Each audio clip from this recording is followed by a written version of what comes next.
ආයතනයේ හැමෝටම ජනසන උසන දේ පිටේ සියසතුන දෙකෙත් ආයතනයත් අසුපත්ෙත් අපි දැන් OIG පේපර් එකේ 6 සාකච්ඡා කරන්න යන්නේ. ඉතාමත් හොඳින් මේ පේපරේ අහන් ඉන්න මේකේ ගොඩක් ප්‍රශ්න තියෙනවා. හොඳින් ලස්සනට කරගෙන යමු. හොඳ සාකච්ඡා මාර්ගයෙන් කරගෙන යමු. රයිට් පළවෙනි එක බලන්න. ශාකයක් උසින් වැඩිවීම සඳහා බලපාන පටක වර්ගය වන්නේ. පුතේ ශාකයක වර්ධනය සඳහා ප්‍රධාන පටක තුනක් අපි කතා කරනවා. එකක් තමයි අන්තරස්ථ විභාජක, රයිට්. ඊළඟට විභාජක පටක කියන්නේ මේ කතා කරන්නේ. අන්තරස්ථ විභාජක තියෙනවා, ඊළඟට පාර්ශ්ව විභාජක තියෙනවා, ඊට පස්සේ අග්‍රස්ථ විභාජක. රයිට්. පුතේ එතකොට මේ කතන්දරේ කතා කරනකොට තැන් දෙකක අග්‍රස්ථ තියෙනවානේ. එකක් තමයි කඳ අග්‍රස්ථය. රයිට් අග්‍රස්ථය. ඊට පස්සේ මුලාග්‍රේ තියෙනවා. මුලාග්‍රස්ථයේදී. රයිට්. ඊළඟ පුතේ ගහක කඳින් වැඩිවීම. කඳ මහත් වෙන එක. එහෙනම් මේ තමයි අග්‍රස්ථ විභාජක. අග්‍රස්ථ. මේක කඳ අග්‍රස්ථ අනිත් එක මුල. රයිට්. ගහක කඳ මහත් වෙනවා. ඒක සඳහා අපිට භාවිතා වෙන්නේ පුතේ සනාල කැම්බියම්. සනාල කැම්බියම් පුතේ එතකොට පාර්ශ්වික විභාජක. පාර්ශ්වික. රයිට්. සනාල කැම්බියම් වගේ. රයිට්. සනාල කැම්බියම් පාර්ශ්වික විභාජක. රයිට්. සනාල කැම්බියම්. රයිට්. ඊළඟට පුතේ ඔය උණගස් තෘණකුලේ ශාක එහෙමදී උණ ගහක් ගෙන ගන්නකො. රයිට්. එතකොට මේ පුරුකක දෙපස හරිද? මේකට අපිට කියන පර්වපාදය කියලා. පර්වපාදය. මේක පර්වය. පුරුක කියලා කියන්නේ ඕක. රයිට්. හොඳට අහන් ඉන්න කොහෙන් අහයි දන්නේ. රයිට්. පර්වය පුරුක. එතකොට මේ පර්වපාදයේ දෙපස පිහිටලා තියෙන පුතේ අන්තරස්ථ විභාජක. අන්තරස්ථ විභාජක. රයිට්. ඔන්න ඕක තමයි විභාජක පටක තුන. එහෙනම් පුතේ අන්තරස්ථ විභාජක වලින් කරන්නේ පර්වය දිගින් වැඩි වෙන. පුරුක ලොකු වෙන්නේ. පුරුක දික්වීම සිද්ධ වෙන්නේ අන්තරස්ථ විභාජක වලින්, පාර්ශ්වික විභාජක වලින් කඳ මහත් වීම.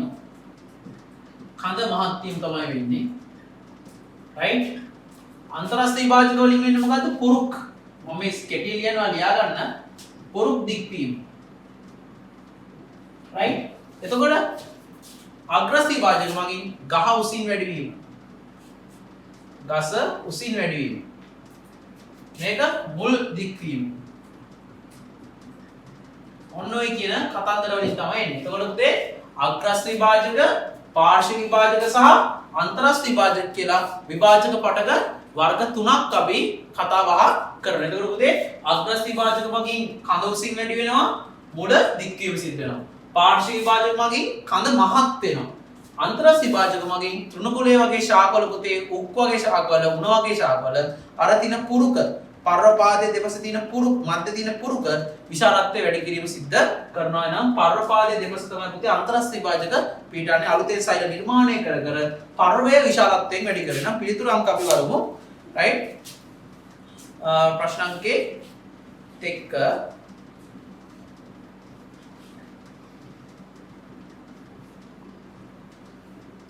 රයිට්. එතකොට ශාකයක උසින් වැඩිවීම සඳහා බලපාන ප්‍රධාන පටකය වන්නේ එතකොට අග්‍රස්ථ විභාජකය. යමු ඊළඟ එකට. 2 රා නිෂ්පාදනය ගැන අහන්නේ. රා නිෂ්පාදනයේදී පහත කුමන ජීවියාගේ ක්‍රියාකාරීත්වය වැදගත් වේද? මතක තියාගන්න අනන්ත ප්‍රමාණයක් ප්‍රශ්න සාකච්ඡා කරලා තියෙනවා රා නිෂ්පාදනය ගැන. රා හැදෙන්නේ කාගෙන්ද? මීරා වලින්. එතකොට මීරා වලින් රා හැදෙනකොට කාගේ ක්‍රියාකාරීත්වයද අපිට ඕන? වෙන කවුරුත් නෙමෙයි රා තමයි පුතේ අපේ මධ්‍යසාරය. එතකොට මධ්‍යසාරය නිෂ්පාදනය කරන්න අපිට අනිවාර්යෙන් අවශ්‍යයි පුතේ සැක්‍රොමයිසිස් කියන කෙනා. එහෙනම් බලන්න උත්තරේ සැක්‍රොමයිසිස් ඉන්නවාද කියලා. right. Acinetobacter, Aspergillus, Clostridium, Leucostock, Staphylococcus. මාර ප්‍රශ්නයක් නැන් ඉන්නේ. සැක්‍රොමයිසිස් නැහැ. නමුත් පුතේ රා නිෂ්පාදනයේ ක්‍රියාවලිය මිශ්‍ර පැසීමේ ක්‍රියාවලියක් කියලා අපි හඳුන්වනවා. මොකෝ ඒකෙදි බැක්ටීරියාවන් සහ දිලීර කියන දෙකොල්ලම භාවිතා වෙනවා. නම් මතක් කරන්න ඕනේ අනිත් කෙනා කවුද? ලියුකොන්ස්ටොක්. ලියුකොන්ස්ටොක් සහ ස්ට්‍රෙප්ටෝකොකස් ඉන්නේ. ඒ කියන්නේ රා නිෂ්පාදනය වීමේ ක්‍රියාවලිය තුල බැක්ටීරියා දෙන්නෙක් ඉන්නවා. ඒ වගේම දිලීරයෙකුත් ඉන්නවා. උත්තරේ එන්න ඕනේ පුතේ එතකොට මීරා රා කරනකොට මිශ්‍ර පැසීමක් තියෙන ඉඳා ලියුකොන්ස්ටොක් ස්ට්‍රෙප්ටෝකොකස් ඉන්නවා. ස්ට්‍රෙප්ටෝකොකස් ඉන්නවා අනිත්‍යයක් කියලා පුතේ සැප්‍රොමයිසිස්.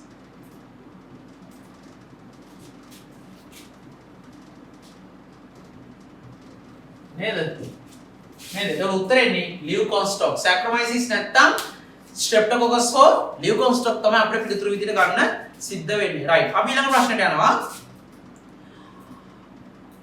ඊළඟට සුදුජීවීන් ඉවත් කිරීම සඳහා භාවිතා කරන ලබන ද්‍රව්‍ය වලින් ඔවුන්ගේ නෛෂ්ටික ද්‍රව්‍ය වෙනස් කිරීමක් ඇති කළ හැකි වන්නේ. පුතේ නෛෂ්ටික ද්‍රව්‍ය කියන්නේ DNA RNA නේ. නෛෂ්ටික ද්‍රව්‍ය කියන්නේ පුතේ DNA RNA. DNA සහ RNA වල වෙනසක් ඇති කරන්න නම් අනිවාර්යයෙන්ම විකිරණ වලට නිරාවරණය වෙන්න ඕනේ. ඒකනේ පුතේ අහිතකර UV කිරණ හින්දා පිළිකා සහගත තත්ත්ව ඇති වෙන්නේ සෛලය තුළ තියෙන නැස්ටියේ තියෙන DNA වෙනස් වීම මත පදනම් කරගෙන. ෆිල්ම් පාවා නිර්මාණය වෙනවා. X-ray room අසරින් යන්න එපා කියලා කියනවා. අර සංකේතය ගහලා තියෙනවා මිනි ඔලුවත් එක්ක. right? ඒකට හේතුව මොකද්ද මේ තියෙන්නේ? මාරාන්තිකයි, පිළිකාකාරකයි, නැත්තම් UV කිරණට නිරාවරණය වීමෙන් පිළිකා ඇති විය හැක. අන්න ඒ වගේ කාරණා. ඒ වගේ ෆිල්ම් අපි ඕනතරම් දැකලා තිනවා. එලිසියම් කියලා ෆිල්ම් එකක් තියෙනවා. පොඩ්ඩක් ඔයාලා බලන්න එලිසියම් කියලා ෆිල්ම් එකක්.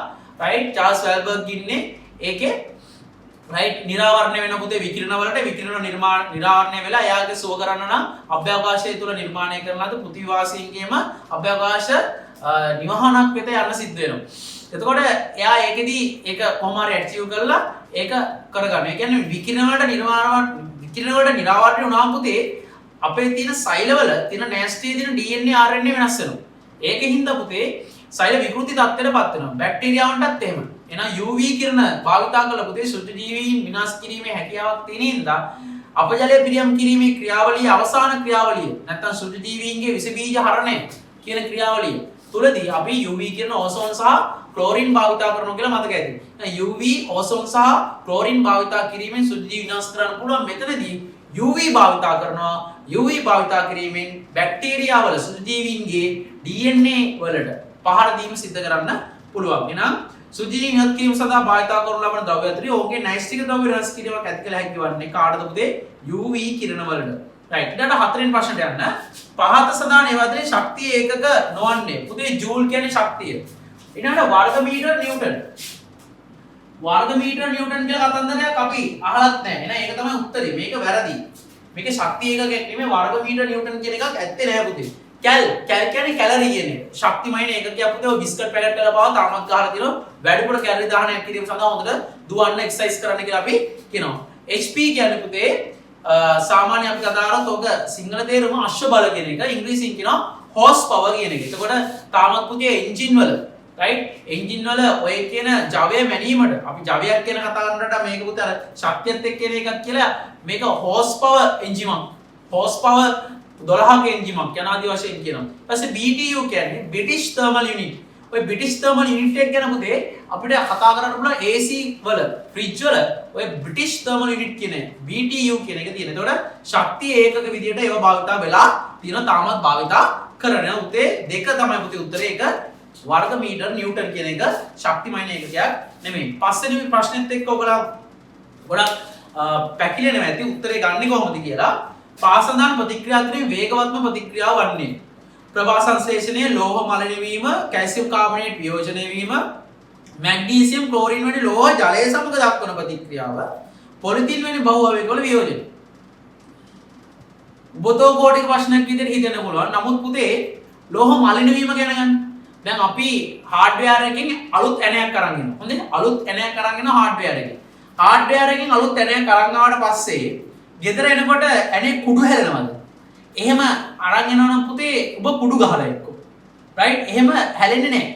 සරලව කිව්වොත් එහෙම හැලෙන්නේ නැහැ පුතේ. එතකොට ලෝහ මලණය වීම කියන එක ඉතා ඉක්මනින් සිදුවන ක්‍රියාවලියක් නෙමෙයි. එහෙනම් ඒක වැරදි.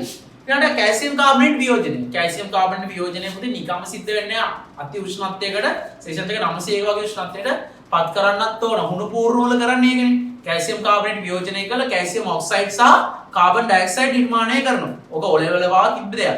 ඒක ඉතාමත් ඉක්මනින් සිදුවන ප්‍රතික්‍රියාවක් නෙමෙයි අපි දන්න තරමේ. ඊළඟට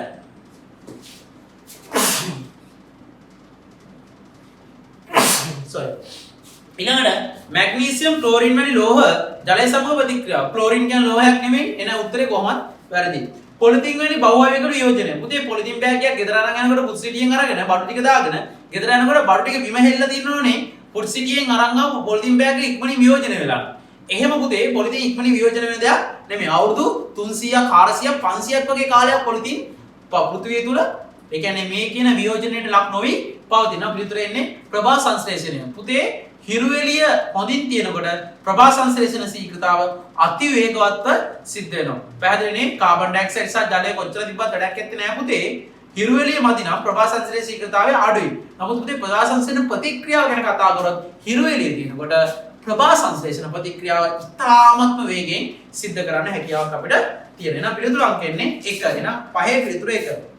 යන්න 6ට ශේෂාංශක CA පවතින ජලය කිලෝග්‍රෑම් 4ක් CA පවතින හිමාලය බාටපත් කිරීමට අවශ්‍ය තාප ප්‍රමාණය කොපමණද කියලා දිනවා. වාට දිලා දින හිමාලයේ පත් කරන්න. නැත්නම් අපි කියන වාෂ්පීකරණයේ විශිෂ්ට ගුප්ත තාප ධාරිතාවය LV කියලා දිලා තියෙන එක පුතේ. Latent energy of vaporization නේද? LV කියලා දිලා තියෙන එක. එහෙනම් ශේෂාංශක CA තියෙන ජලය තියෙනවා. ශේෂාංශක CA තියෙන ජලය තියෙනවා.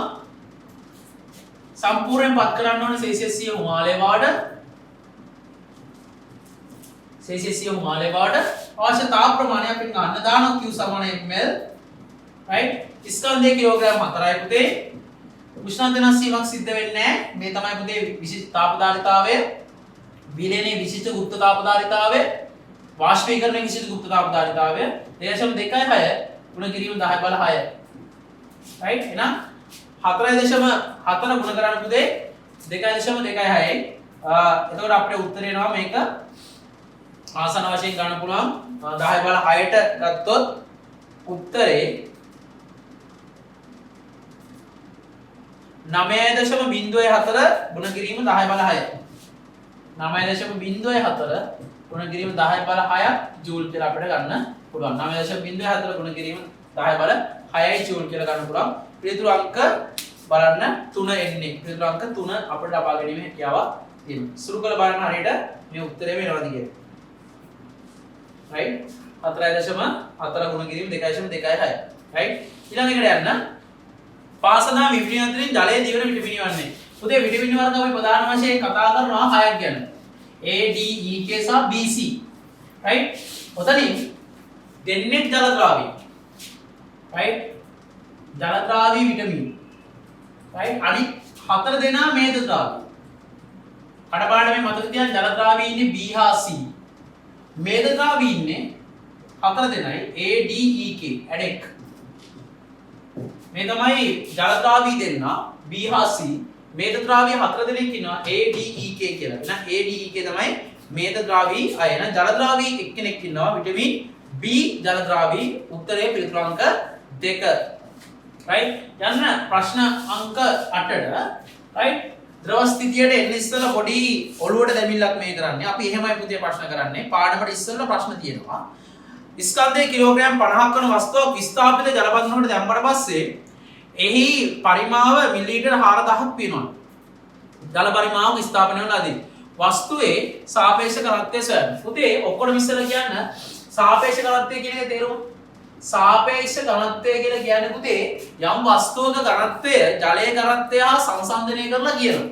යම් වස්තුවක ඝනත්වය ජලයේ ඝනත්වය හා සංසන්දනය කරලා කියනවා. ජලයේ ඝනත්වයෙන් කී ගුණයක්ද කියලා තමයි ඔය කියන්නේ. සාපේක්ෂ ඝනත්වය කියන්නේ මොකක්ද දන්නවද? යම් වස්තුවක යම් ද්‍රව්‍යයක යම් වායුවක මොකක් හරි වේවා යම් පදාර්ථයක ඝනත්වය යම් පදාර්ථයක ඝනත්වය අපි කතා කරනවා ජලයේ ඝනත්වයට සාපේක්ෂව. එතකොට පුතේ අපි ඒක හොයන්නේ හරිද? द्रव्य घनत्व द्रव्य නෙමෙයි द्रव्य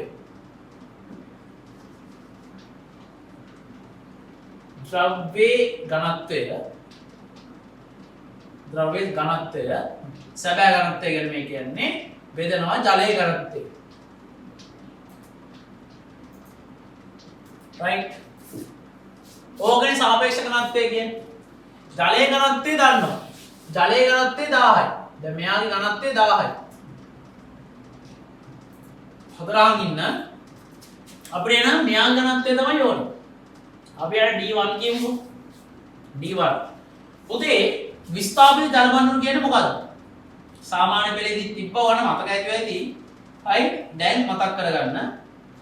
විස්ථාපිත ජල බඳුන කියන්නේ පුතේ කඩපැත්තරම මේ විදිහට ජලය දාලා තියෙන බඳුනක්. තව දශම ස්ථානයක් හෝ මේක ඇතුළට දැම්මොත් මේ ජලය ටික මෙතනින් එළියට එනවා. ඒකෙන් තමයි මේ තමයි විස්ථාපිත ජල බඳුන මේන් තව දැම්මොත් වතුර තව එළියට එනවා. රයිට්? අපි මොකද කරන්නේ? මේකට දානවා ස්කන්ධය කිලෝග්‍රෑම් 50ක් වන වස්තුවක්. ඒක ඇතුළට ගිලිනවා කියන සම්පූර්ණයෙන්. ඇතුළට සම්පූර්ණයෙන් ගිලිනවා. එතකොට පුතේ මේ වස්තුවේ පරිමාවක් තියෙනවනේ. මේ වස්තුවේ පරිමාවට සමාන ජල පරිමාවක් ඊළඟට එසවිලා මේ එළියට එනවා. ඒ කියන්නේ මෙතන තියෙන පරිමාවත් p. විස්ථාපිත ජල බඳුනකින් කරන්නේ වස්තුවේ පරිමාවට සමාන පරිමාවක් එළියට ගැනීම. ගිලුණාට පස්සේ වස්තුවේ පරිමාවට සමාන පරිමාවක් ඒ කියන්නේ වස්තුවේ ගිලෙන පරිමාව. දැන් වස්තුව සම්පූර්ණයෙන් ගිලනවා කියලා හිතන්නකෝ. වස්තුව සම්පූර්ණයෙන් ගිලුණාට පස්සේ වස්තුවේ පරිමාවට සමාන පරිමාවක් එළියට එනවා. ආකිමිඩිස් දැක්කේ ඕක. අපි ආකිමිඩිස් මූලධර්ම පස්සේ කතා කරමු. රයිට්? වස්තුවේ පරිමාණ සමාන පරිමාවක් එළියට ආවට පස්සේ ඒ පරිමාව අපිට කියනවා මිලිලීටර් 4000. පුතේවා දන්නවා මිලිලීටර් 4000 කියන්නේ ඝන සෙන්ටිමීටර් 4000ක් කියන්නේ. ඝන සෙන්ටිමීටර් 4000. ඝන සෙන්ටිමීටර් 4000ක් කියලා කියන්නේ පුතේවා දන්නවා ඒක ඝන මීටර කරනකොට 4000 ගුණ කිරීම 10 ඍණ 6යි ඝන මීටර. රයිට්? ඝන මීටර වලින් කිව්වා. එතකොට යම් වස්තුවක ඝනත්වය කියලා කියන්නේ ඒවා දන්නවා යම් වස්තුවක ඝනත්වය කියලා කියන්නේ පුතේ ස්කන්ධය බෙදීම් පරිමාවනේ. අපිට d1 සඳහා ගන්න පුළුවන්. එහෙනම් d1 සමානයි d1 වල ස්කන්ධය කිලෝග්‍රෑම් 50ක් කියලා අපිට දීලා තියෙනවා. අපිට පරිමාවක් වෙන සම්බන්ධයකින්. ඇයි ඒ? දිනන පරිමාණයට සමාන පරිමාවක් තමයි ජලය ඉවත් වීම සිද්ධ වෙන්නේ. එතකොට පුතේ ස්කන්ධය කිලෝග්‍රෑම් 50යි ඉවත් වෙච්ච පරිමාව 4000 ගුණ කිරීම 10 ඍණ 6යි ඝන මීටර. රයිට්? කපන්න පුතේ මෙතනින් 3ක් මෙතනින් 3කට. රයිට්?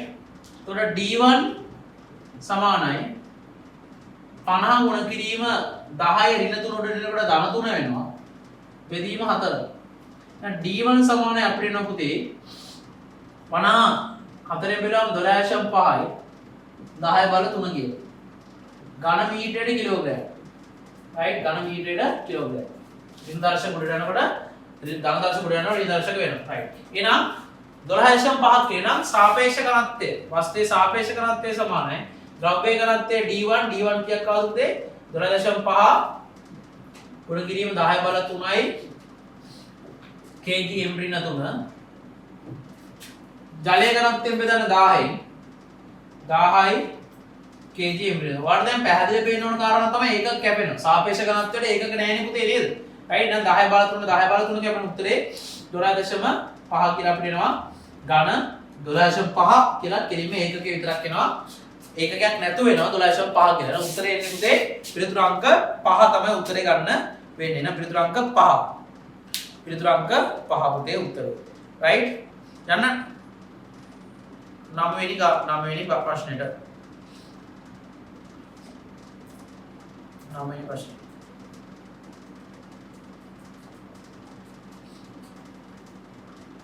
රයිට්? 9 වෙනි ප්‍රශ්න ගන්න.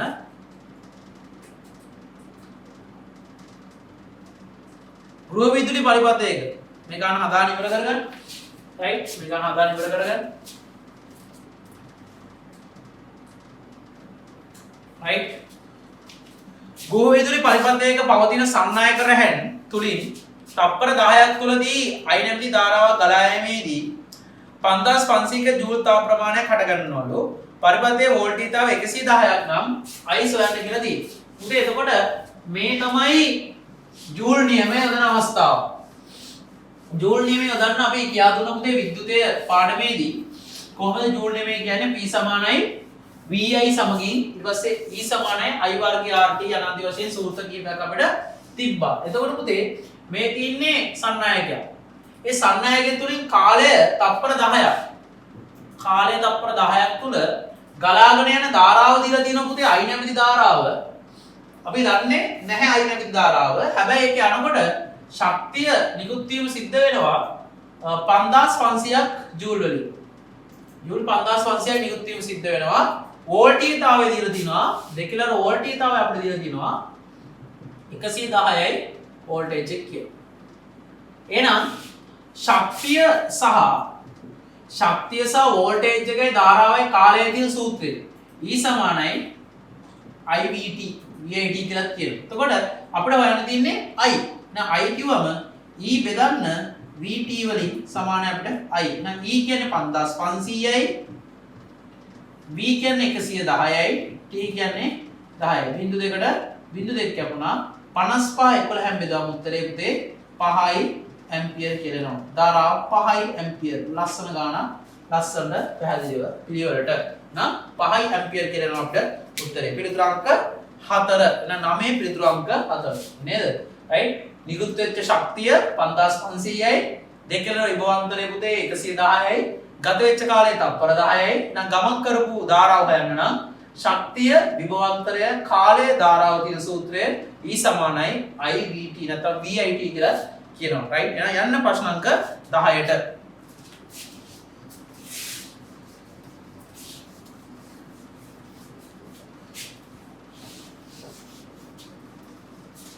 ප්‍රශ්න අංක 10 තියෙන්නේ බෝඩ් එක ගාන, right? ත්‍රිකෝණමිතිය සරල ආකාරයට යෙදීමක්. right? AB පූර්ව සිරස්ව තිරස් පොළොව මත රඳවා ඇත්තේ AC ආධාරකයේ මතයි. AC කියන සමස්ත ආධාරකයේ මතයි. බෝඩ් එකක් තියෙනවා කියලා කියන්නේ AB පූර්ව කියන්නේ. එය AD හා BD, AD හා BD ආධාර දෙකක් මගින් තමයි පුතේ බැලන්ස් එකේ තියාගන්නේ. C සිට D ලක්ෂයේ දුර මීටර් 3යිලු.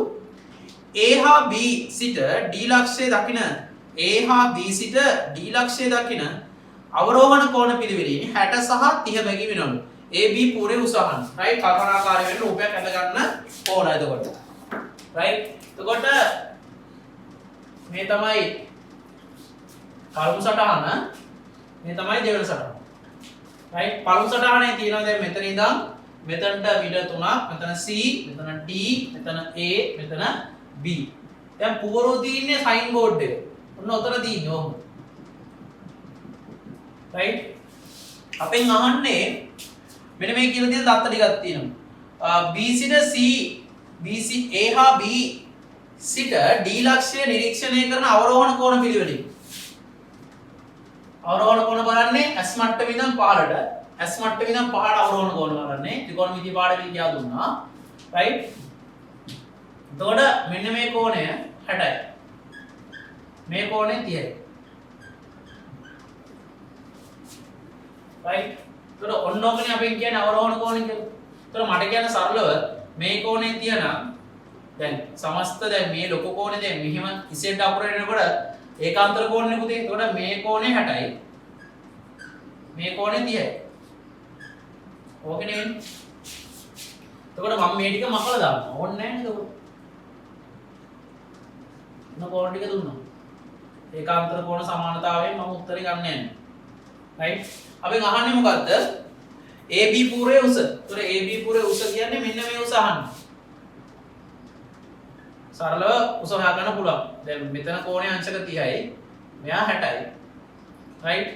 AB පූර්වයේ උස. අපිට මේ ගාන හදන්න හරි ලේසි. අපිට මෙන්න මේ උස y කියලා ගන්න. AB පූර්වයේ උස x කියලා ගන්න. right? මට කියන්න මේකෙදි අපිට හොයන්න පුළුවන් ලේසි විදිය තමයි මෙන්න මේ ලොකු උස ගත්තොත්. right? ලොකු උස ගත්තොත් ලොකු උසට a කියලා ලියුවොත් සිම්පල් a කිව්වොත් a වලින් y අඩු කරාම නේද x එන්නේ මේ උසෙන්. එහෙනම් අපි හොයාගමු ලොකු උස a. එහෙනම් ලොකු උසට අදාළ කෝණයේ අංශක 60යි. ලොකු උසට අදාළ කෝණයේ අංශක 60යි, පාදයේ 3යි. එහෙනම් අපි දානවා සම්මුඛ පාදය බෙදීම් බද්ධ පාදය tan. tan අංශක 60 සමානයි සම්මුඛ පාදය a කියලා ගත්තා. සම්මුඛ පාදය a, right? බද්ධ පාදය 3යි. sin අංශක 60 මූල 3යි. sin අංශක 60 මූල 3යි. මූල 3 වරක් 3 සමානයි a. එහෙනම් 3යි මූල 3 සමානයි a. right? එහෙනම් a කියන්නේ 3යි මූල 3. එහෙනම් මෙතන බලන්න. right? එතකොට tan අංශක 30ට එන්නේ. මේ කෝණයට නුඹ දෙන්නේ. මේ y උස හොයාගත්තා නම් හරි දැන්. මොකෝ a වලින් y අඩු කරාම x එනවා. එහෙනම් tan අංශක 30. එහෙනම් අපි දානවා tan අංශක 30. සම්මුඛ පාදයේ පුතේ y, බද්ධ පාදයේ 3යි. tan අංශක 30 එකයට මූල 3. right? y බෙදීම 3. එහෙනම් 3 බෙදීම මූල 3 සමානයි y. මේක පුතේ හරය පරිමේය කරන්න එතකොට 3යි උඩට යනවා පුතේ 3යි මූල 3 බෙදීම මූල 3 ගුණ කිරීම මූල 3. හරය පරිමේය කරනකොට නේද? යටත් මූල 3න් ගුණ කරලා මූල 3න් ගුණ කරා. එතකොට මූල 3 3යි මූල 3 බෙදීම 3 කියලා එන්නේ. එහෙනම් 3 3 කැපෙනවා. උත්තරේ එන්නේ මූල 3යි කියලා. y මූල 3. එහෙනම් මට කියන්න x කියන්නේ කීයද? a වලින් අඩු කරන්න y. එහෙනම් x කියන්නේ a කියන්නේ 3යි මූල 3. කියලා මූල 3 3ක් කියන්නේ. ඒකෙන් අඩු කරන්න මූල 3. කියන්නේ 1යි මූල 3. උත්තරේ එන්නේ 2යි මූල 3යි කියලා x. 2යි මූල 3යි කියලා x. right? පැහැදිලිනේ පුතේ ත්‍රිකෝණමිතියේ සරල යෙදීමක්. එහෙනම් tan අනුපාතය පාවිච්චි කරේ විශාල ත්‍රිකෝණයට tan දැම්මා. විශාල පාදයේ හෙව්වා. කුඩා ත්‍රිකෝණයට tan දැම්මා. y පාදයේ හෙව්වා. විශාල පාදයෙන් කුඩා පාදය අඩු කිරීමෙන් x ලාගේ අපිට නිකම්ම ලබා ගැනීම හැකියාව තියෙනවා. 2යි මූල 3 පිළිතුරු අංක 2. පිළිතුරු අංක 2. යන්න ප්‍රශ්න අංක 11. right? පිළිතුරු අංක 2. යන්න ප්‍රශ්න අංක 11.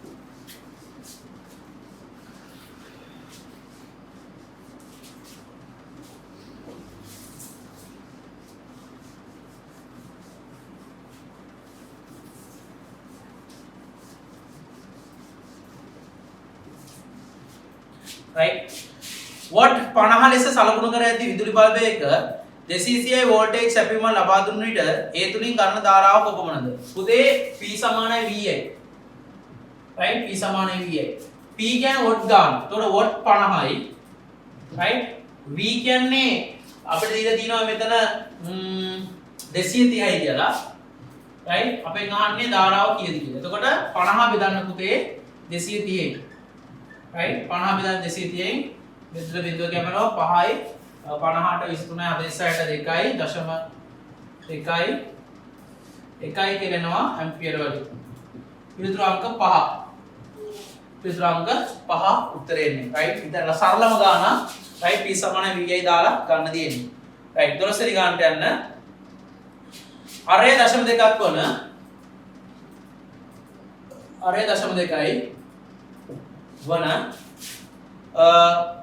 නිව්ටන් 100ක් බර ඇති කප්පියක් මතට නිව්ටන් 100ක් බර ඇති කප්පියක් මතට 50යි නිව්ටන් මීටර ව්‍යාවර්තයක් යෙදුව විට 50යි නිව්ටන් මීටර ව්‍යාවර්තයක් යෙදුව විට ඒ ලක්වන කෝණික ත්වරණය කොච්චරද කියලා අහනවා right මෙන්න මේ කාරණාව හොඳට අහගන්න මේක පොඩ්ඩක් වෙනස් කළා මම දීලා තින්නේ මේකේ බර දිනවා පුතේ නිව්ටන් 100 right බර තමයි mg කියන්නේ right බර කියන්නේ mg එනම් m කියන්නේ ස්කන්ධය කිලෝග්‍රෑම් 10යි ස්කන්ධය කිලෝග්‍රෑම් 10යි ඔයාට මේකේ කෝණික ත්වරණය හොයන්න බෑ ඇල්ෆා හොයන්න ඕනේ ඔයාලා ඇල්ෆා හොයන්න මෙයාගේ ටෝ දීලා තියෙනවා ව්‍යාවර්තය දීලා තියෙනවා 50යි නිව්ටන් මීටර කියලා right දීලා තියෙනවා right ඔයාට චුට්ටක් පේනවද මෙතන අරය දීලා තියෙනවා ස්කන්ධයෙන් එන්නේ නැතුව බර දුන්නා. නමුත් මම දැන් ස්කන්ධය බර පරිවර්තනය කරගත්තේ මොකක්වත් නෙවෙයි.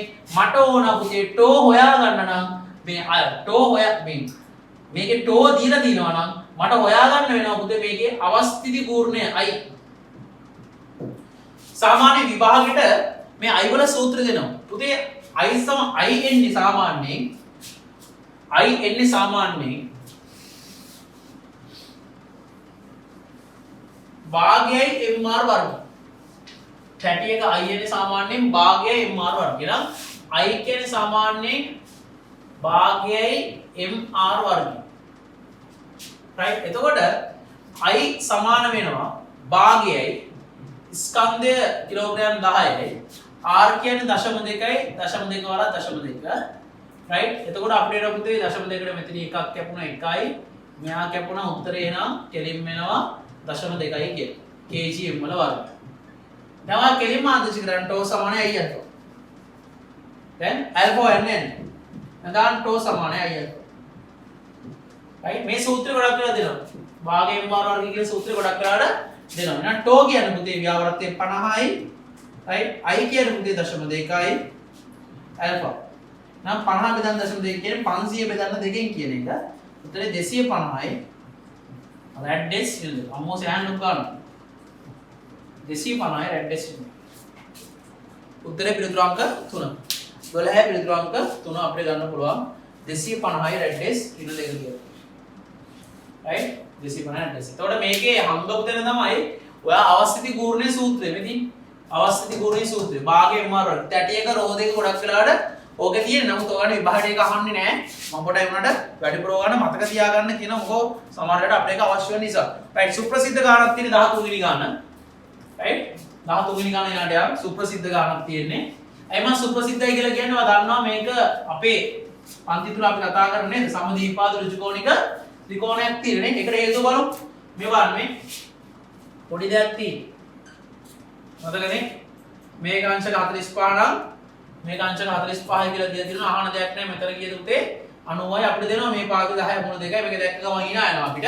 රයිට් ඒකින්ද මේක උත්තරේ 10 නේ පාදයේ දිග 10 අපි අහන්නේ මොකද්ද පාදයක දිග AB පාදයේ දිග පුතේ 10යි නේද ඔයාලට දාන්න පුළුවන් පයිතගරස් දාලා හදන්න පුළුවන් නැත්තම් ක්‍රමයක් තියෙනවා නමුත් මම මේ ක්‍රමය මෙතනදී කියා දෙන්නේ නැහැ රයිට් මේ ක්‍රමේ පන්ති තුල පමණයි මම කියා දෙන්නේ මෙතනදී කියා දෙන්නේ නැහැ. ඔයා දන්නවා කියා දෙන්න තියෙනවා සමහර ඔයගලන්ට රයිට් මේකේ උත්තරේ. එතකොට මේ AB නේ සාමාන්‍ය විදිහට හදමු. මේ පාදයට x මේ පාදයට x එහෙම උණේයි. මේ කෝණය අංශක 45 මේ කෝණය අංශක 35 නම් සම්මුඛ කෝණයට අදාළ පාද සමාන වෙනවා. එහෙනම් පුතේ කොහොමද දෙන්නේ? 10යි මූල 2 සමස්ත වර්ගය සමානයි x වර්ගය ධන x වර්ගය. එතකොට 10 මූල 2 100 දෙකේ ගුණ නම් 2යි right 2යි x වල වර්ගය. දෙකට දෙක කැපෙනවා 100 වර්ගමූලය සමානයි x එනම් 10යි සමානයි x කියලා. නම් පාදයක් කියන්නේ x කියලා. පයිදද සම්බන්ධතාවය පාවිච්චි කළා. කර්ණයේ වර්ගය සමානයි ඉදිරි පාදයන්ගේ වර්ගයන්ගේ එකතුව 2x වල වර්ගය. right යමු ඊළඟට ප්‍රශ්න අංක 14ට. මේක ගොඩක් වෙලාවට සිලබස් එකේ නෑ වගේ පෙන්නනවා. නමුත් ඒවා අපි කරන්න හේතු සාධක ඕන තරම් පාස් පේපර් එකක් බැලුවම අපිට තේරුම් ගන්න පුළුවන් පුතේ සමහර අවුරුදු වල හංගපු තැන් තියෙන නිසා. right මේකද පුතේ කේන්ද්‍ර දැන් මේකේ තියෙන්නේ වෘත්තාකාර පතයක ස්කන්ධ M වූ අරය R1 වෘතයක වෘත්තාකාර පතයක ඒකාකාරී කෝණික ප්‍රවේගයෙන් චලනය වන අංශුව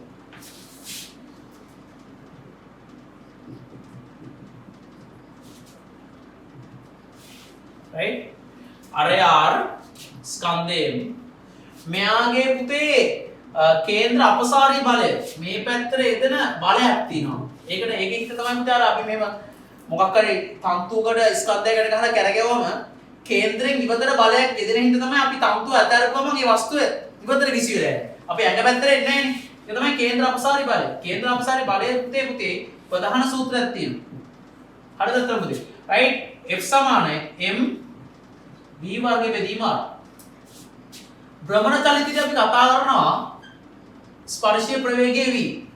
වගේම කැරගෙනකොට තියෙනවා කෝණික ප්‍රවේගය ඔමෙගා. ඒතර ස්පර්ශීය ප්‍රවේගය v සහ කැරගෙනකොට තියෙන කෝණික ප්‍රවේගය අතර සම්බන්ධයක් තියෙනවා නේ. මොකද්ද පුතේ? v සමානයි r ඔමෙගා.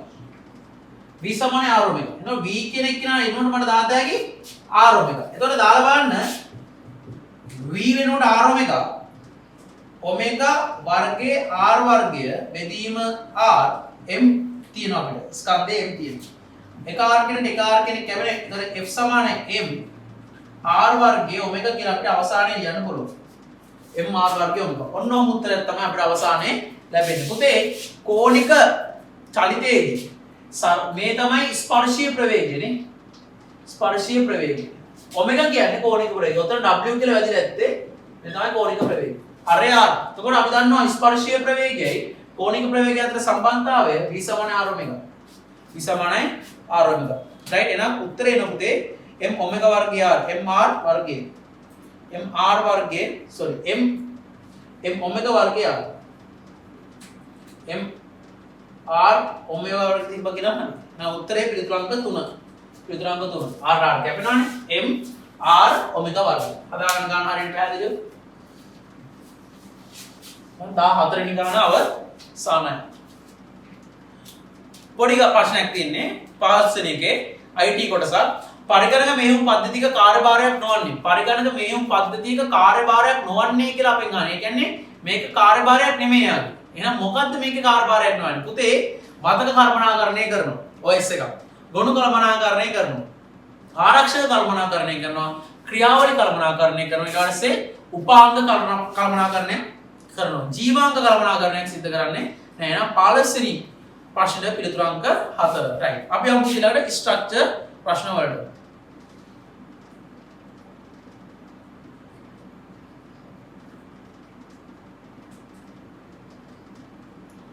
right. හොඳට බලන්න පළවෙනි එක ස්ට්‍රක්චර් ප්‍රශ්න වලට යන්න උත්තර ලියන්න පුරුදු වෙන්න. right. අපි කරපු තාප රසායනයේ පාඩමේ මුල් කොටස් වලින් තමයි දැන් තියෙන්නේ. තාප රසායන පාඩම අපි අවසන් කරලා තියෙන්නේ. මේ වෙනකොට ඒකේ තව විශේෂ ප්‍රශ්න කිහිපයක් අපිට සාකච්ඡා කරන්න ඉතුරු වෙලා තියෙන චුට්ටක් විතරක්. ඒ ප්‍රශ්න වලදී ගොඩාක් ඔයගොල්ලෝ දැනුම තව එකතු කරගන්න හැකියාවක් තියෙන පුතේ. right. බලමු පළවෙනි එක. අප තාප රසායනයේදී හදාරනු ලබන්නේ පද්ධති සහ ශක්තිය උමාරු වන ක්‍රම පිළිබඳවයි. 1. එහෙනම් ප්‍රශ්නාංක 1 ඒ වල 1. හරිද? හරියට ලියන්න යන මාත් එක්ක අප විසින් තාප රසායනයේදී හදාරනු ලබන්නේ right පද්ධති අතර ශක්තිය උමාරු වන ක්‍රම පිළිබඳවයි. පද්ධති අතර ශක්තිය උමාරු විය හැකි ප්‍රධාන ක්‍රම දෙකකි. ඒවා මොනවාද? පුතේ පද්ධති අතර ශක්තිය උමාරු වෙන ප්‍රධාන ක්‍රම දෙකයි. එකක් තමයි තාපය. මතක ඇතිනේ Q. එන්නත් පුළුවන් Q යන්නත් පුළුවන්. ඒ කියන්නේ පද්ධතිය වෙතට තාපය සපයන්නත් පුළුවන්. එතකොට සපයන තාපය ධන තාපය. පද්ධතියේ තාපය ඉවත් වෙන්න පුළුවන්. එතකොට ඒක ඍණ තාපය. පද්ධතිය මත කාර්යයක් කරන්න පුළුවන්. ඒක ධන කාර්යයක්. පද්ධතිය මගින් කාර්යයක් කරන්න පුළුවන්. ඒක ඍණ කාර්යයක්. එහෙනම් මොකද කාරණා අවස්ථා දෙක? එකක් තමයි තාපය. උමාරු වෙන්න පුළුවන් ආකාරය එකක් තමයි තාපය. අනිත් එක තමයි කාර්යය. ඔන්න උත්තරේ දෙක. right? ඔන්න උත්තර දෙක. පද්ධති දෙකක් අතර ශක්තිය හුමාරු විය හැකි ප්‍රධාන ක්‍රම දෙකකි. එකක් මොකද්ද? තාපය, අනිත් එක කාර්යය. තාපය, කාර්යය. හරිනේ? යන්න රෝම ඉලක්කම් දෙකට. රෝම ඉලක්කම් දෙකට. පද්ධති අතර තාපය ගලා හැකි ක්‍රම තුනකි. ඒවා මොනවාදයි නම් කර කෙටියෙන් විස්තර කරන්න. මොකද්ද පුතේ ප්‍රධාන ක්‍රම තුන? සන්නයනය, සංවහනය.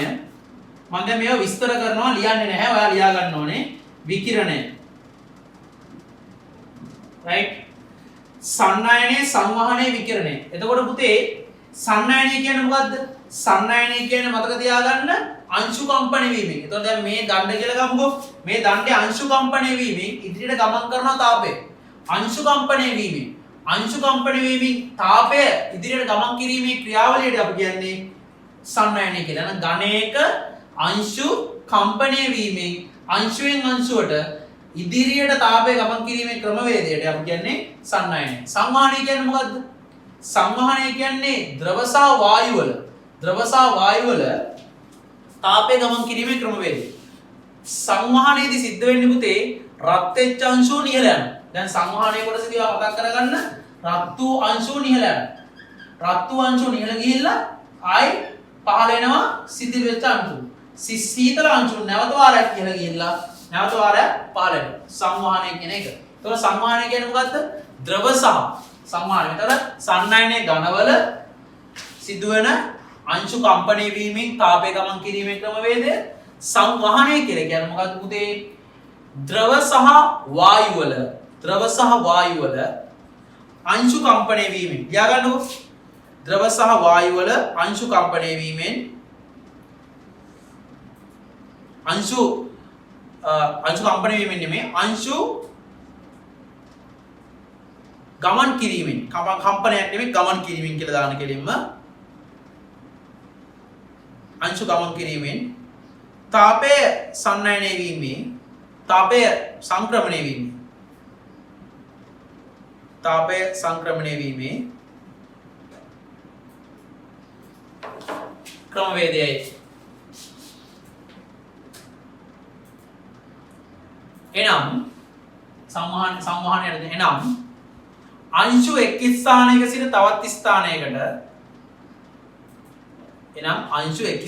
සිට තවත් ස්ථානයකට චලනය වීම මගින් අංශු එක් ස්ථානයක සිට තවත් ස්ථානයකට චලනය වීම මගින් තාපය ගලාගෙන යෑමේ ක්‍රමයයි.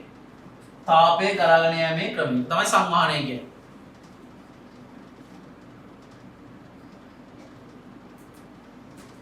රයිට් විකිරණය. පුතේ සූර්යාගේ සිටී ඉඳන් අපිට තාපය ලැබෙන්නේ විකිරණය ඔස්සේ. කොහොමද මේ විකිරණයෙන් තාපය ලැබෙන්නේ? පුතේ පදාර්ථ කිසිවක් අවශ්‍ය වෙන්නේ නැහැ. විද්‍යුත් චුම්බක තරංග වශයෙන් තමයි පුතේ විකිරණයෙන් තාපය ගමන් කිරීම සිද්ධ වෙන්නේ. නම් විකිරණය මගින් තාපය ගමන් කරන්න අපිට පදාර්ථය අවශ්‍ය වෙන්නේ නැහැ. ඝන ද්‍රව වායු කිසිවක් තිබුණත් එකයි නැතත් එකයි පුතේ විකිරණය ඔස්සේ තාපය ගමන් කිරීමේ ක්‍රමය සිද්ධ වෙනවා. මේක ගමන් කරන්නේ විද්‍යුත් චුම්බක තරංග ඔස්සේ. කියන්නේ මෙහෙම විද්‍යුත් චුම්බක තරංග මගින් විද්‍යුත් චුම්බක තරංග මගින් පදාර්ථයේ අවශ්‍යතාවයකින් තොරව තිබුණත් එකයි නැතත් එකයි ඈ විද්‍යුත් චුම්බක තරංග මගින් පදාර්ථයේ අවශ්‍යතාවයකින් තොරව තාපය ගමන් කිරීමේ ක්‍රමවේදයයි තාපය ගමන් කිරීමේ ක්‍රමවේදයයි තාපය ගමන් කිරීමේ ක්‍රමවේදයයි එතකොට සන්නයනය කියන්නේ මොකද්ද अंशु कंपने वीमें तापे गमन किरीमे क्रमवेदය संवहनය කියන්නේ මොකද්ද පුතේ अंशु චලනය වීමෙන් තාපය ගමන් කිරීමේ ක්‍රමවේදය විකිරණය කියන්නේ මොකද්ද පුතේ විද්‍යුත් චුම්බක තරංග මගින් තාපය ගමන් කිරීමේ ක්‍රමවේදය පැහැදිලි නේද පුතේ රයිට් අපි යමු ඊළඟ ප්‍රශ්නෙට ඊළඟ ප්‍රශ්නේ අහනවා රයිට් පරිසරය හා පද්ධතිය අතර ශක්තිය පදාර්ථ හෝමාරු වීම පදනම් කරගෙන පද්ධති වර්ග තුනක් තියෙනවා ඒවා මොනවාද උදාහරණ සහිත විස්තර කරන්න කියලා කියනවා රයිට් මට කියන්න අපි කතා කරන පද්ධති වර්ග තුනයි රයිට් අපි කතා කරන පද්ධති වර්ග තුනයි මොනවාද පද්ධති වර්ග තුන පුතේ විවෘත සම්මුත සහ ඒකලිත නේද විවෘත සම්මුත සහ ඒකලිත විවෘත තරලා තියෙන තේ කෝප්පයක් රයිට් විවෘත මෙහෙම ඇඳත් ඇති මට රයිට් විවෘත ඊළඟට සම්මුත වහලා තියෙන තේ කෝප්පයක් වහලා තියෙන තේ කෝප්පයක් රයිට් ඒකලිත මේක සම්මුත මේක ඒකලිත උණු වතුර බෝතලයක්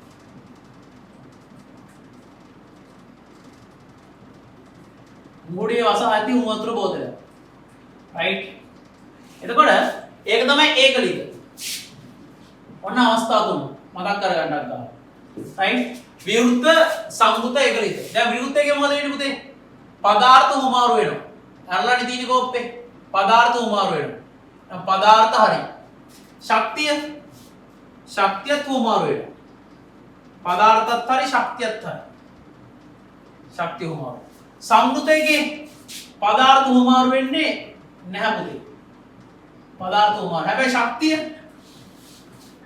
ශක්තිය උමාරු වෙනවා පදාර්ථ නැහැ ශක්තිය උමාරු ඒකලිතයේ පදාර්ථ උමාරු වෙන්නේත් නැහැ ශක්තිය උමාරු වෙන්නේත් නැහැ පදාර්ථ උමාරු වෙන්නේත් නැහැ ශක්තිය උමාරු වෙන්නේත් නැහැ නම් පදාර්ථත් නැහැ ශක්තියක් නැහැ. නොඩිය තිබ්බනම් හරි. අපෙන් අහනවා ප්‍රශ්න තුන අපෙන් අහන්නේ පරිසරය සහ පද්ධතිය අතර ශක්තිය හෝමාරුවෙන් පදනම් කරන පද්ධති වර්ග තුනයි. ඒවා මොනවාදයි උදාහරණ සහිත විස්තර දක්වන්න. පළවෙනි එකේ උත්තරේ එන්න ඕන පුතේ නම් විවෘත පද්ධති රයිට්. දොරා ලියන්න මොකද්ද? විවෘත පද්ධතියට ලියන්න ඕනේ පදාර්ථ හා ශක්තිය දෙකම හෝමාරුවේ සම්මුත පද්ධති පදාර්ථය හෝමාරු වන්නේ නැත නමුත් ශක්තිය හෝමාරුවේ ඒකලිත පද්ධති පදාර්ථ හෝමාරුකුත් නැහැ ශක්තිය හෝමාරු වීම සිද්ධ වෙන්නේත් නැහැ එහෙනම් පද්ධති තුන ඔන්නෝම එන්න ඕනේ රයිට් එතකොට මේක උදාහරණ විවෘත පද්ධතියක් මොකද්ද විවෘත තේ කෝප්පයක් රයිට් සම්මුත පද්ධතියක් රයිට් පියන වසන් ලද බෝතලයක් වෙන්න පුළුවන් රයිට් සම්මුත පද්ධතියක් රයිට් ඒකලිත පද්ධතිය උදාහරණේ උණු වතුර බෝතලයේ ආසන්න වශයෙන් රයිට් උණු වතුර බෝතලයේ ආසන්න වශයෙන් රයිට් ඊළඟට යමු ඊළඟ ප්‍රශ්නෙට අපෙන් අහනවා තාපදායක ප්‍රතික්‍රියාවක් කියන කුමක්දයි විස්තර කරන්න. ලොකු දෙයක් නෙමෙයි. තාපදායක ප්‍රතික්‍රියාවක් කියන්නේ මොකද්ද පුතේ? රයිට්? තාපදායක ප්‍රතික්‍රියාවක් විස්තර කරන්න කියනකොට ඔයගොල්ලෝ මොකද්ද ලියන්න ඕන? උත්තරයක් නේ අවශ්‍ය වෙන්නේ. එතකොට යම්කිසි ප්‍රතික්‍රියකින් ඵලයක් නිර්මාණය වෙනකොට ඵලය සමගින් තාපයද බාහිර පරිසරයට නිකුත් කරනවා. රයිට්? ඒ කියන්නේ යම්කිසි ප්‍රතික්‍රියාවක් සිදු වුණාට පස්සේ පද්ධතිය විසින් බාහිර පරිසරයට තාපය නිකුත් කරනවා. බාහිර පරිසරයට තාපය නිකුත් කරනවා. එහෙනම් ප්‍රතික්‍රියාව සිදු වුණාට පස්සේ බාහිර පරිසරයට තාපය නිකුත් වීමක් සිද්ධ වෙනවා. එහෙනම් පුතේ තාපදායක ප්‍රතික්‍රියාවක් කියන්නේ මොකද්ද? ප්‍රතික්‍රියක ඵලය නිර්මාණය වන විට තාපයද නිර්මාණය වන ප්‍රතික්‍රියාව. රයිට්? එහෙනම් ලියන්න තාපදායක ප්‍රතික්‍රියාවක් කියන කොමක්ද විස්තර කරන්න කියනවා. ලියන්න කිසියම් ප්‍රතික්‍රියාවක් සිදුවීමේදී තාපදායක ප්‍රතික්‍රියාවක් කියන්නේ මොකද්ද කියලා අහනවා. කිසියම් ප්‍රතික්‍රියාවක් සිදුවීමේදී බාහිර පරිසරයට තාපයේ පිටවීමක් හෝ හානිවීමක් සිදුවේ නම් බාහිර පරිසරයට තාපයේ පිටවීමක් හෝ හානිවීමක් සිදුවේ නම්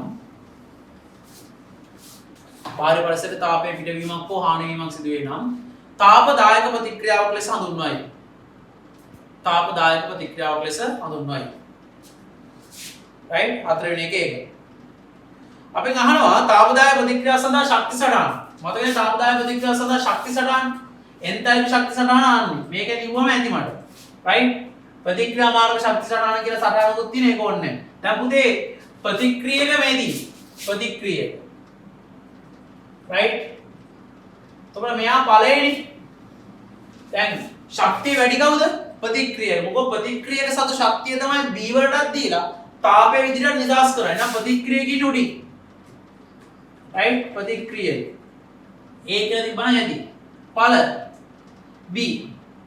එතකොට පුතේ ප්‍රතික්‍රියක ඵල බඩපත් වෙනවා. ශක්තිය නිකුත් කරනවා. අපි එහෙනම් ඩෙල්ටා H අගය ඍණයි කියලා කියනවා. එහෙනම් මේකේ අක්ෂය මාක් කරන්න ශක්තිය. සාමාන්‍ය අපි ඒක දාන කිලෝ ජූල් වලින්. රයිට්? එන්තල්පි ශක්ති සටහන වගේ ගන්නනේ අන්න දක්වන්න. මේක දැන් තමයි ඇති. රයිට්? ඊළඟට යන්න. හරිද? ඊළඟට යන්න. තාප අවශෝෂක කියන මොකක්ද තාප අවශෝෂක ප්‍රතික්‍රියාවක් කියන්නේ? යම්කිසි ප්‍රතික්‍රියාවක් සිද්ධ වෙනකොට තාපය උරා ගැනීමක් සිද්ධ කරනවා නම් පද්ධතිය වෙත තාපය උරා ගැනීමක් සිද්ධ වෙනවා නම් ඒක තාප අවශෝෂක ප්‍රතික්‍රියාව. එහෙනම් පුතේ ප්‍රතික්‍රියක ඵල නිර්මාණය කරනකොට ප්‍රතික්‍රියක විසින් ඵල නිර්මාණය කිරීමේදී බාහිර පරිසරයෙන් තාපය උරා ගැනීමක් සිද්ධ කරා නම් පුතේ ඒක තාප අවශෝෂක ප්‍රතික්‍රියාවක්. කියන්නේ නම් තාප අවශෝෂක ප්‍රතික්‍රියාවක් කියන කොහොමද කියලා අපෙන් අහලා තියෙනවා. යම් ප්‍රතික්‍රියාවක් සිදුවීමේදී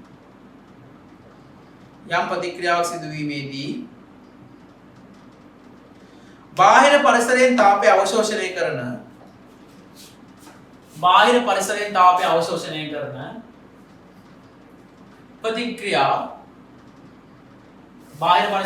අවශෝෂණය කරන ප්‍රතික්‍රියා තාප අවශෝෂක ප්‍රතික්‍රියා වේ. රයිට්? තාප අවශෝෂක ප්‍රතික්‍රියා. මේක අඳ ගන්න. මේක අවශ්‍යයි.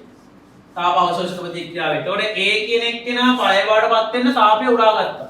බාහිර පරිසරයෙන් තාපය උරා ගත්තා නම් කී උරා ගැනීම සිද්ධ කරා. ඊට පස්සේ එන්තල්පි ශක්ති සටහන අඳින්න කියන ඊළඟ ප්‍රශ්නේදී හත්වෙනි එකේදී එන්තල්පි ශක්ති සටහන අඳින්න කියන. එතකොට කවුද ශක්තිය වැඩි? ප්‍රතික්‍රියාව විසින් තාපය කියන ශක්තිය. තාපය කියන්නේ ශක්තියක් නේ උරා ගැනීමෙන් B නිර්මාණය කරනවා නම් B තමයි උඩින් ඉන්නේ. ශක්තිය වැඩි. ඵලෙ. රයිට්? A ප්‍රතික්‍රියාවේ. රයිට්? මේ තමයි ශක්තිය. රයිට්? ශක්තිය. එහෙනම් B කියන්නේ ඵලෙ. A කියන්නේ ප්‍රතික්‍රියක. එහෙනම් ප්‍රතික්‍රියක තමයි ඵල වඩපත් වෙනකොට පුතේ ඒක ඩෙල්ටා H අගය අපි දානවා. ධන කියලා. මතක ඇතිනේ ඩෙල්ටා H අගය ධන. රයිට්? එහෙනම් එන්තල්පි ශක්ති සටහන එහෙම නිර්මාණය වෙනවා. රයිට්? අපි ඊළඟට යනවා B කොටසට. රයිට්? ලස්සන ප්‍රශ්නයක් තියෙන්නේ. හොඳට බලා ගන්න. B කොටසේ. ඊයේද ප්‍රතික්‍රියාව ගැන කතා කරන්නේ කැලරිමීටරයක ඍජුකෝණ කෝප්පයකට 2 මෝල් ඝන ඩෙසිමීටරයට HCl අම්ල ද්‍රාවණයකින් ඝන සෙන්ටිමීටර් 50ක් ප්‍රතික්‍රියා තාපය හොයන ප්‍රශ්නයක් මේ තියෙන්නේ. ඒ උෂ්ණත්වය මැනගත් ඉඩ සෙල්සියස් 30ක් පිරා. තවත් ඍජුකෝණ කෝප්පයකට 2 මෝල් ඝන ඩෙසිමීටර් සෝඩියම් හයිඩ්‍රොක්සයිඩ් ඝන සෙන්ටිමීටර් 50ක් දාලා තියෙනවා. එකම සාන්ද්‍රණ එකම පරිමා කිසි මවුලක් වෙන්නේ නැහැ. උෂ්ණත්වය මිනුම් කළ විට ආරම්භයේදී සෙල්සියස් එක 28ක් විය. පසුව ද්‍රාවණ දෙක මිශ්‍ර කර හොඳින් කලතා අවසාන උෂ්ණත්වය මිනුම් කළ විට ඒ සෙල්සියස් එක 49ක් විය. ඊයද ප්‍රතික්‍රියාවට අදාළ තුලිත රසායන සමීකරණ ලියා දක්වන්න. ඔක්කොම ඉස්සල්ලා රූප සටහන් දෙක ඇඳමු. රූප සටහන් දෙක ඇඳලා උත්තර ටික ලියමු. මේ උත්තර ටික ලියුවාට පස්සේ පුතේ ඔයාලට තාප රසායන ප්‍රශ්න පාඩමේ තියෙන ගොඩාක් දේවල් අහුවෙලා ඉවරයි ඇත්තටම. ඔක්කොම ප්‍රශ්න ටික වගේ අහුවෙලා අවසාන. බලන්න එක ප්‍රශ්නකින් මම ඔක්කොම ටික ඔයාලට දාලා තියෙනවා. මේකෙන් ඔයාලට නිකන් මයින්ඩ් බ්ලෝවින් වගේ ඔක්කොම ටික එකපාර මතක් කරලා යනකොට සුපිරිනේ ඇත්තටම නේද? ඒක තමයි අපේ වියුක්තිය. රයිට්? එතකොට මෙන්න භාජන දෙක තියෙන පුතේ. බලන්න භාජන දෙක ඝන සෙන්ටිමීටර් 50යි. පරිමාව. Right HCl. සාන්ද්‍රණය තියෙන 2 මෝල් ඝන ඩෙසිමීටර.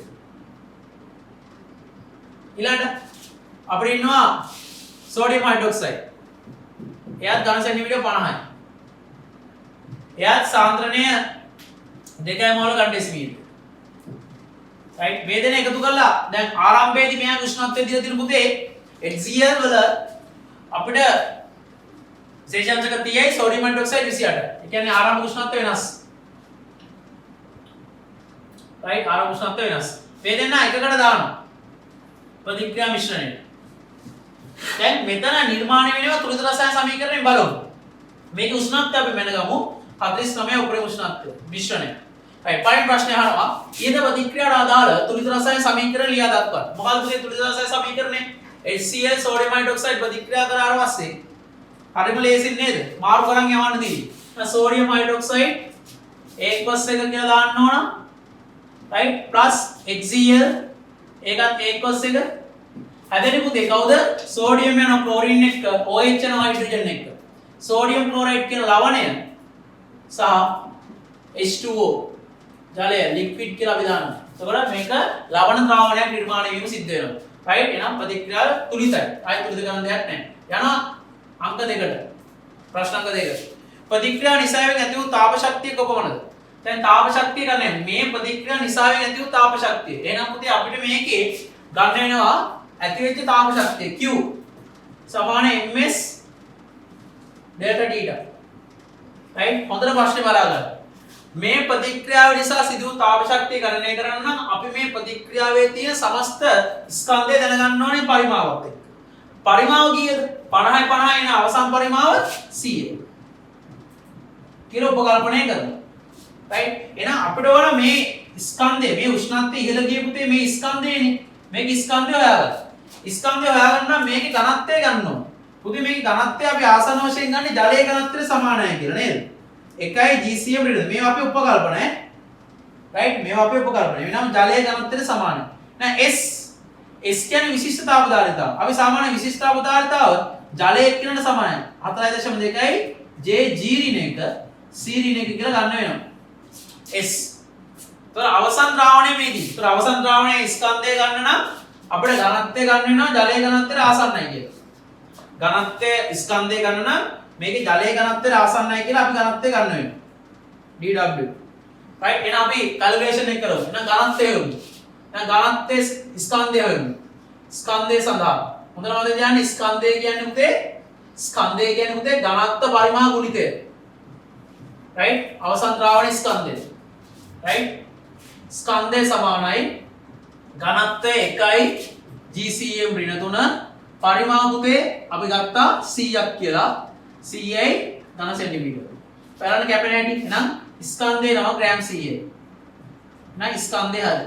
දැන් ආදේශ කරන්න. එහෙනම් Q සමානයි. එම නිසා Q ස්කන්ධය ග්‍රෑම් CAයි විශිෂ්ට අවධාරිතාව 4.2යි J G ඍණ 1 C ඍණ 1. ඔන්න ඊළඟ එක තමයි වැඩේ. right? උෂ්ණත්වය වෙනස් වීම. පුතේ ආරම්භ උෂ්ණත්වය මෙතන 30යි. මෙතන 28යි. එහෙනම් මධ්‍යස්ථ ආරම්භ උෂ්ණත්වයක් තියෙනවනේ. මධ්‍යස්ථ එහෙනම් අපි මොකද කරන්නේ? අවසාන උෂ්ණත්වය 49න් අඩු කරන්න මධ්‍යස්ථ උෂ්ණත්වය ආරම්භක මධ්‍යස්ථ උෂ්ණත්වය 30 ධන 28 බෙදීම 2. එතකොට පුතේ අපිට එනවා CI මේක සුළු කළාම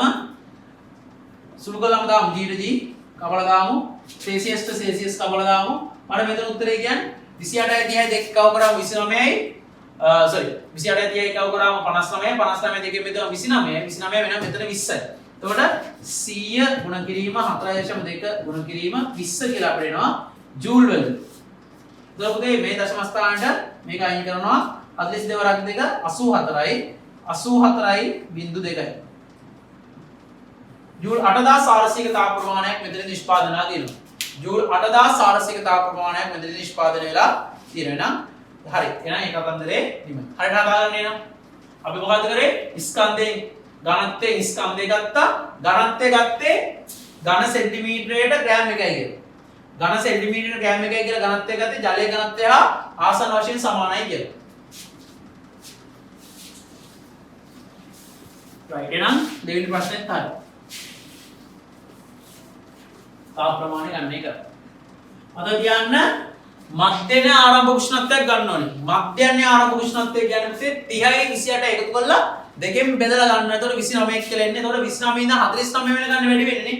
29 ඉඳන් 49 එක වැඩි කරන ඩෙල්ටා T ට කියන්නේ එතකොට 20. right. ප්‍රතික්‍රියාවට සහභාගී වෙන HCl මවුල ගන්න. පුතේ තුන්වෙනි ප්‍රශ්නේ HCl මවුල ගන්න. NHCl සඳහා right. සාන්ද්‍රණය සමානයි මවුල ගන්න බෙදීම පරිමාණයෙන් මවුල ගන්න සමානයි සාන්ද්‍ර පරිමාණ ගුණිතය. මවුල ගන්න සාන්ද්‍රණය 2යි මවුල ගන්න ඩෙසිමීටරය. right. පුතේ පරිමාණ ඝන සෙන්ටිමීටර 50ක් තියෙන හින්දා ඝන ඩෙසිමීටර කරන්න 10න් බෙදනවා. right. ඔන්න දැන් ඝන ඩෙසිමීටර කැපෙනවා. 100යි පුතේ 100 10න් බෙදුවම 0.1යි මවුල. HCl මවුල ගන්න 0.1යි. C සමාන n බෙදීම v n සමාන cv. HCl මවුල ගන්න 0.1යි. පුතේ සෝඩියම් හයිඩ්‍රොක්සයිඩ් මවුල ගන්න. මෙයා සෝඩියම් හයිඩ්‍රොක්සයිඩ් මවුල ගන්න. ඒ විදියම තමයි n සෝඩියම් හයිඩ්‍රොක්සයිඩ්. වෙනසක් වෙන්නේ නැහැ පුතේ. n සමානයි cv. ඒතොර n සමානයි 2යි මවුල ගන්න ඩෙසිමීටරයට කියන එක නා ගුණ කරන් තියෙන්නේ. ඒ පරිමාවම තමයි 50 බෙදීම 1000 ගන්න ඩෙසිමීටර. ඕකෙත් උත්තරේ එන්නේ පුතේ n සමානයි 0.1යි මවුල. එහෙනම් සෝඩියම් හයිඩ්‍රොක්සයිඩ් හේතුවෙත් කීයද? සෝඩියම් හයිඩ්‍රොක්සයිඩ් හේතුවලා තියෙන්නේ sodium hydroxide හේතුවලා තියෙන්නේ 0.1යි HCl හේතුවලා තියෙන්නේ 0.1යි. right. HCl හේතුවලා තියෙන්නේ 0.1යි.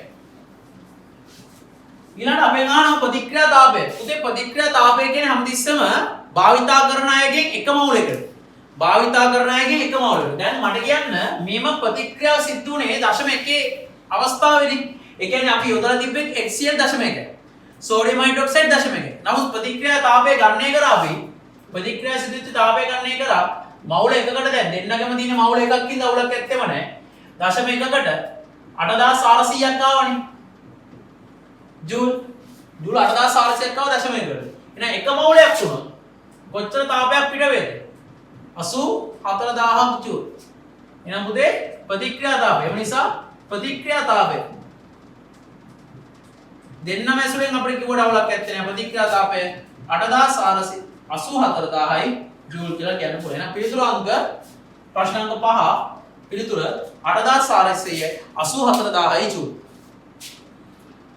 right. ඔන්න අහනවා 6 වෙනි එක.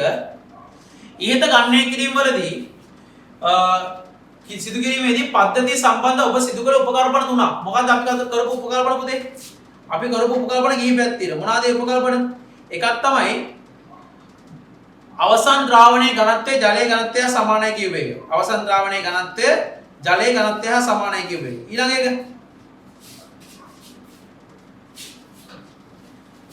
right. දෙක අවසන් ද්‍රාවණය ජලය හා සමානයි සලකනවා. ඒ කියන්නේ පුතේ අවසන් ද්‍රාවණයේ ඝනත්වය ජලයේ ඝනත්වයයි කියලා සැලකුවා වගේම අවසන් ද්‍රාවණයේ ජලයේයි සලකලා ජලයේයිමයි සලකලා අපි යාගේ විශිෂ්ටතාවදාරිතාව ඒ විදිහටම භාවිතා කරනවා. එහෙනම් අවසන් ද්‍රාවණය ඊළඟ ලියන අවසන් ද්‍රාවණයේ විශිෂ්ටතාවදාරිතාව අවසන් ද්‍රාවණයේ විශිෂ්ටතාවදාරිතාව ජලයේ විශිෂ්ටතාවදාරිතාව හා සමානයි සැලකීම. අවසන් ද්‍රාවණයේ විශිෂ්ටතාවදාරිතාව ජලයේ විශිෂ්ටතාවදාරිතාව හා සමානයි සැලකීම. ජලයේ විශිෂ්ටතාවදාරිතාව හා සමානයි සැලකීම. right. ඊළඟ එක බාහිර පරිසරයට තාප හානියක් සිදු වී නොමැත. බාහිර පරිසරයට තාප හානියක් සිදු වී නොමැත. බාහිර පරිසරයට තාප හානියක් සිදු වී නොමැත. right තාප රසායන පාඩමේ සබ්බ සකලමනාව වගේ මෙතන දිනනවා. right ඔක්කොම වගේ දිනනවා. right එක ප්‍රශ්නකින් ඔක්කොම සාකච්ඡා කරා. right බාහිර පරිසරයේ තාප හානියක් සිදු වී නොමැත. අපෙන් අහනවා රිජිකෝම් කෝප්පේ. මේකේ අහනවා අපෙන් රිජිකෝම් කෝප්පයක් යොදා ගැනීමේ වාසිය මොකක්ද කියලා. පුතේ රිජිකෝම් කෝප්පයක් කියන එක තාප අවශෝෂණය කරන්නෙත් නෑ. එයා තාපය පිට කරන කෙනෙකුත් නෙමෙයි. ඒකින්ද එයා තාප පරිවාරකයක්. ඒකින්ද පුතේ බාහිර පරිසරයේ තාපයක් සිදු හානියක් වෙනවනේ ඒක වළක්ව ගන්න පුළුවන්. එහෙනම් උත්තරේ ලියන්න. තාප පරිවාරක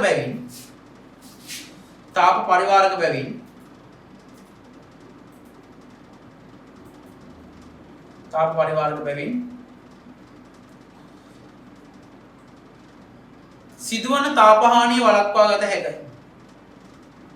සිදුවන තාපහානිය වළක්වා ගත හැකියි.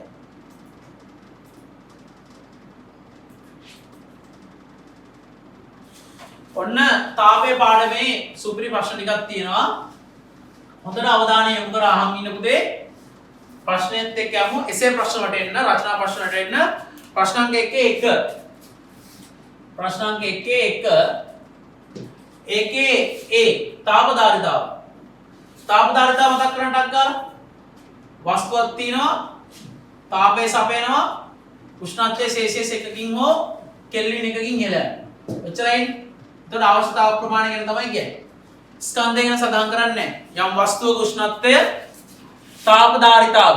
යම් වස්තුවක උෂ්ණත්වය සෙල්සියස් 1කින් හෝ කෙල්වින් 1කින් ඉහළ නැංවීමට අවශ්‍ය තාපය. නේද? කියන්නේ නම් යම් වස්තු උෂ්ණත්වය සෙල්සියස් අංශක 1කින් හෝ කෙල්වින් 1කින් කෙල්වින් අංශක නෙමෙයි යම් වස්තුවක උෂ්ණත්වය සෙල්සියස් අංශක 1කින් හෝ කෙල්වින් 1කින් ඉහළ නැංවීමට අවශ්‍ය තාප ප්‍රමාණයයි. ඒක තමයි තාප ධාරිතාව කියන්නේ. එහෙනම් තාප ධාරිතාව කියන්නේ මොකද්ද? යම් වස්තුවක උෂ්ණත්වය සෙල්සියස් 1කින් හෝ කෙල්වින් 1කින් ඉහළ නැංවීමට අවශ්‍ය තාප ප්‍රමාණය. ඊළඟට අපි අහනවා විශිෂ්ට තාප ධාරිතාව මොකද්ද කියලා. ඒ විශිෂ්ට තාප ධාරිතාව B. විශිෂ්ට තාප ධාරිතාව වෙනකොට විශිෂ්ටයි. ස්කන්ධය සඳහන් කරනවා කිලෝග්‍රෑම් 1ක්. එතකොට උෂ්ණත්වය ඉහළ යාම සෙල්සියස් 1 හෝ කෙල්වින් 1ක්. ඒකට තාපයක් දෙන්න ඕනේ අපි. එතකොට මේ දෙන්න ඕන තාපය තමයි විශිෂ්ට තාප ධාරිතාව. විශිෂ්ටයි උනේ ඇයි? ස්කන්ධය සඳහන් කිරීම නිසා.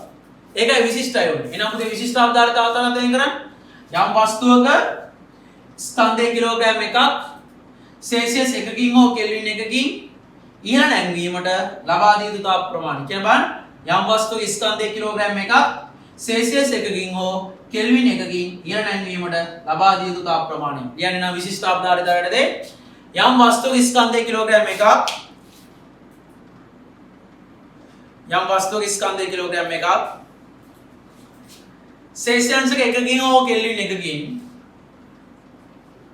සෙල්සියස් අංශක 1කින් හෝ කෙල්වින් 1කින්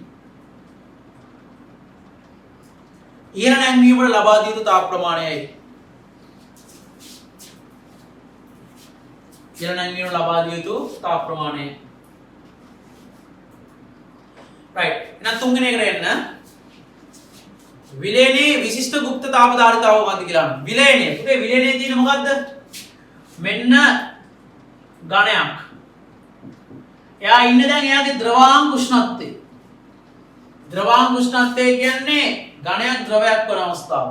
එයාගේ ද්‍රවාංග උෂ්ණත්වය. එහෙනම් යම් ඝණයක්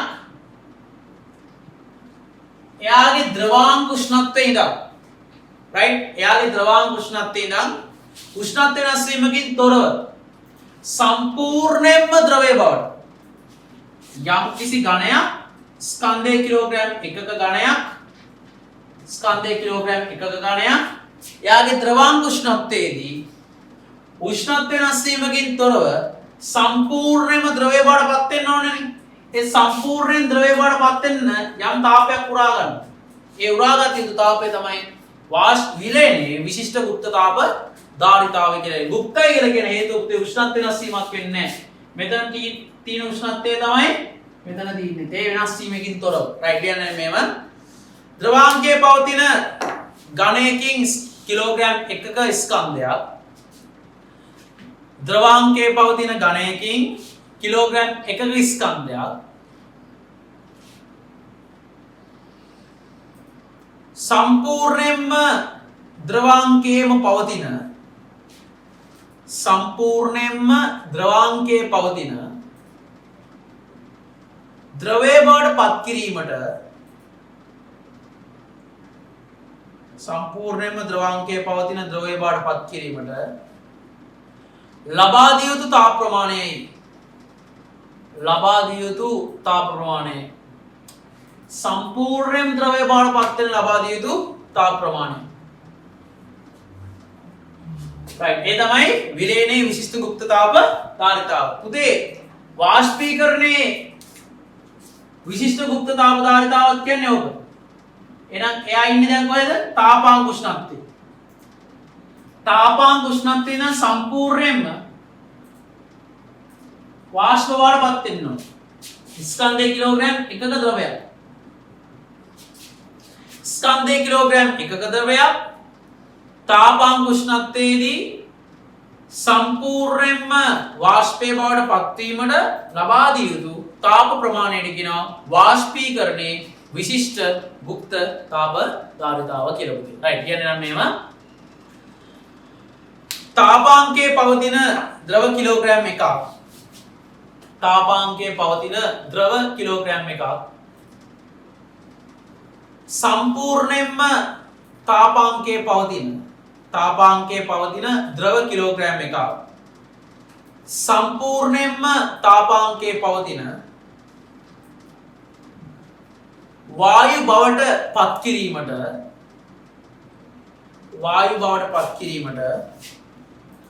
ලබා දිය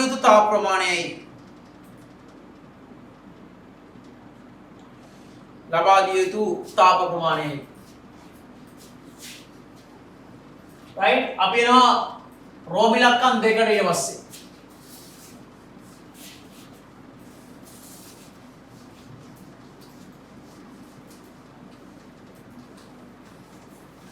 රෝම ඉලක්කම් දෙකට යන්න වායු ගෝලයේ පීඩනයේ සෙල්සියස් බිඳුවේ පවතින අයිස් කිලෝග්‍රෑම් එකක් සෙල්සියස් 100 දී හිමාලය බවටපත් කිරීමට අවශ්‍ය තාප ප්‍රමාණය ගණනය කරන්න අයිස් වල විලයනය දීලා දිනවා ජලයේ වාෂ්පීකරණය දීලා දිනවා විශිෂ්ට තාප ධාරිතා දීලා දිනවා. right එහෙනම් බලමු දෙන්න. සෙල්සියස් 1 බිඳුවේ තියෙන්නේ. ටක් ගාලා බලමු.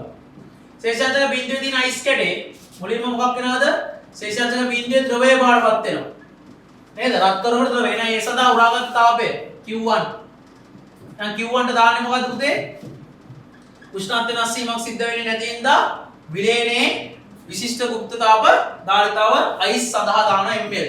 right ඊට පස්සේ ජලයේ උෂ්ණත්වය වැඩි වෙනවා. තව තාපය සපයනකොට. සේෂාංශක 100 දක්වා උෂ්ණත්වය වැඩි වෙනවා. සේෂාංශක 100 ජලය දැන් තියෙන්නේ. ඒ සඳහා තාපය උරා ගැනීම සිද්ධ කරා Q2. උෂ්ණත්ව නැසීම වෙනස් වුණානේ නේ පුතේ. දැන් ජලය සඳහා ms ඩෙල්ටා ඩීඩා. උෂ්ණත්ව නැසීම සිද්ධ වුණ නිසා. දැන් සෙල්සියස් 100 උමාලය වෙන්නේ. සෙල්සියස් 100 උමාලය වෙනකොට මෙන්න උමාලය සෙල්සියස් 100 උෂ්ණත්ව නැසීම සිද්ධ වුණේ නැන උරාගත තාපය Q3 නම් පුතේ Q3 වෙන්නේ වාෂ්පීකරණයේ විශිෂ්ට ගුප්ත තාප ධාරිතාව. එහෙනම් මේක vaporization මේක fusion. එහෙනම් සමස්ත තාපය කියන්නේ මොකද්ද?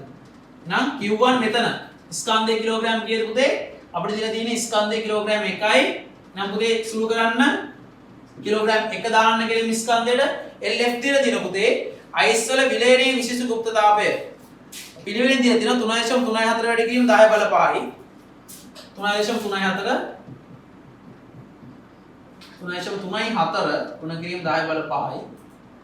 තව මෙතන උත්තරේ එනවා කිරීම පුතේ 3.34යි 10 බල 5යි ජූල් කියලා. right මෙතන Q2 ස්කන්ධයේ කිලෝග්‍රෑම් 1යි විශිෂ්ට අවධාරිතාව අපිට දාන්න කියන පුතේ 4200 නේද 4.2 ගුණ කිරීම කියලා තියෙන 4200 උෂ්ණත්වය වැඩි වීම පුතේ සෙල්සියස් 100කින් වැඩි වුණා. නම් Q2 සමාන වෙනවා පුතේ 4200 4.2 10 බල 5 කියලා මට ලියන්න පුළුවන් ජූල් වලින් 10 බල 5 දාලා. right ඊට පස්සේ Q3 හරියට සුළු කරන්න 4200යි බිංදු තව දෙකයිනේ. එතකොට දශම ස්ථානය මෙතන දැම්මම පස්සේ 10 බල 5ක් වෙනවා. right ඊළඟට Q3 ස්කන්ධයේ කිලෝග්‍රෑම් 1යි වාෂ්පීකරණයේ විශිෂ්ට කෘත්‍යය 4.2 ගුණ කිරීම 10 බල 3ක් කියලා තියෙනවා. දීලා තියෙන දත්ත ආදේශ කරන්න. right 4. මේක පොඩ්ඩක් මේ නෑ හරිනේ හරි. වාෂ්පීකරණයේ විශිෂ්ට කෘත්‍යය 2.26 ගුණ කිරීම 10 බල 6. 2.2 මම මේක බලන්න 2.2යි 6 ගුණ කිරීම 10 බල 6. right එතකොට පුතේ Q3 එනවා අපිට 2.26 ගුණ කිරීම 10 බල 6ක් කියලා. ඔය ටික එකතු කරන්නයි ඕන. right ඔය ටික එකතු කරාම right ඔය ටික එකතු කරාම උත්තරේ එන්න ඕන 3.34 ගුණ කිරීම 10 බල 5 4.2 ගුණ කිරීම 10 බල 5 2.26 ගුණ කිරීම 10 බල 5 ඔක්කොම එන්නෝනේ 30.14. එතකොට මේක මෙතන දාගත්තා නම් හරි 22.6 කියලා. එතකොට පුතේ උත්තර එනවා 30.14. 30.14 ගුණ කිරීම 10 බල 5යි ජූල් කියලා එන්න ඕනේ. 10 බල 5යි ජූල් කියලා එන්න ඕනේ සමස්ත ටෝටල් එක Q ටෝටල්. සමස්ත එකතුව 30.14 ගුණ කිරීම 10 බල 5. ලස්සන ගානක්, ලේසි ගානක්. right අපි ළඟට එමු. ඊළඟ ප්‍රශ්නෙට. අපෙන් අහනවා right මේක අදාන ඉවර කරගන්න. ලේසි ඇති දෙයක් ඇත්තේ නැහැ. විලයනය, උෂ්ණත්ව වැඩි වීම, වාෂ්පීකරණය. right අවසාන ගණන් ටිකේ ඉන්නේ. රේඛීය ප්‍රසාරණතාවය අර්ථ දක්වන්න. පුතේ රේඛීය ප්‍රසාරණතාවය අර්ථ දක්වන්න. right දැන් සරලයි. රේඛීය ප්‍රසාරණය කියන්නේ පුතේ රේඛාවක් ඔස්සේ දිග වැඩි වීමනේ. දණ්ඩක දිග වැඩි වීම ගැන නෙමෙයි කතා කරන්නේ. රේඛාවක් ඔස්සේ දිග වැඩි වීම. දණ්ඩක දිග වැඩි වීම. ඒතර රේඛීය ප්‍රසාරණය වෙනකොට ඔක අර්ථකථනය වෙන්නේ කොහොමද? රේඛීය ප්‍රසාරණය වෙනකොට අර්ථකථනය. දණ්ඩේ දිග ඒකක එකක්. කියන්නේ මීටර එකක්. දණ්ඩක දිග මීටර 1යි ඒක සෙල්සියස් එකකින් හෝ කෙල්වින් එකකින් උෂ්ණත්වය ඉහළ නංවනවා. උෂ්ණත්වය ඉහළ නංවුවාට පස්සේ right වැඩි වෙනවනේ යම් දිගක්. ඩෙල්ටා ප්‍රමාණය. එතකොට අපි කියනවා ඒකක දිගක් ඇති දණ්ඩක් වස්තුවක් සෙල්සියස් එකකින් හෝ කෙල්වින් එකකින් ඉහළ නැංවූ විට පුතේ ඒ වැඩි වන දිග ප්‍රමාණය තමයි අපි සාකච්ඡා කරන්නේ රේඛීය ප්‍රසාරණතාවය කියලා. ඒ කියන්නේ සෙල්සියස් එකකින් ඒකක දිගක් උෂ්ණත්වය වැඩි කරොත් අපිට කොච්චර දිග වැඩිවීමක් තියෙනවද කියන එක තමයි රේඛීය ප්‍රසාරණය කියන්නේ. මොකද රේඛීය ප්‍රසාරණය කියන්නේ ඒකක දිගක් සෙල්සියස් එකකින් හෝ කෙල්වින් එකකින් ඉහළ නංවනකොට කොච්චර දිගක් වැඩි වෙනවද කියන එක. කියන්නේ නා රේඛීය ප්‍රසාරණතාවයටදී මෙහෙම වස්තු උෂ්ණත්වය සෙල්සියස් එකකින් හෝ කෙල්වින් එකකින්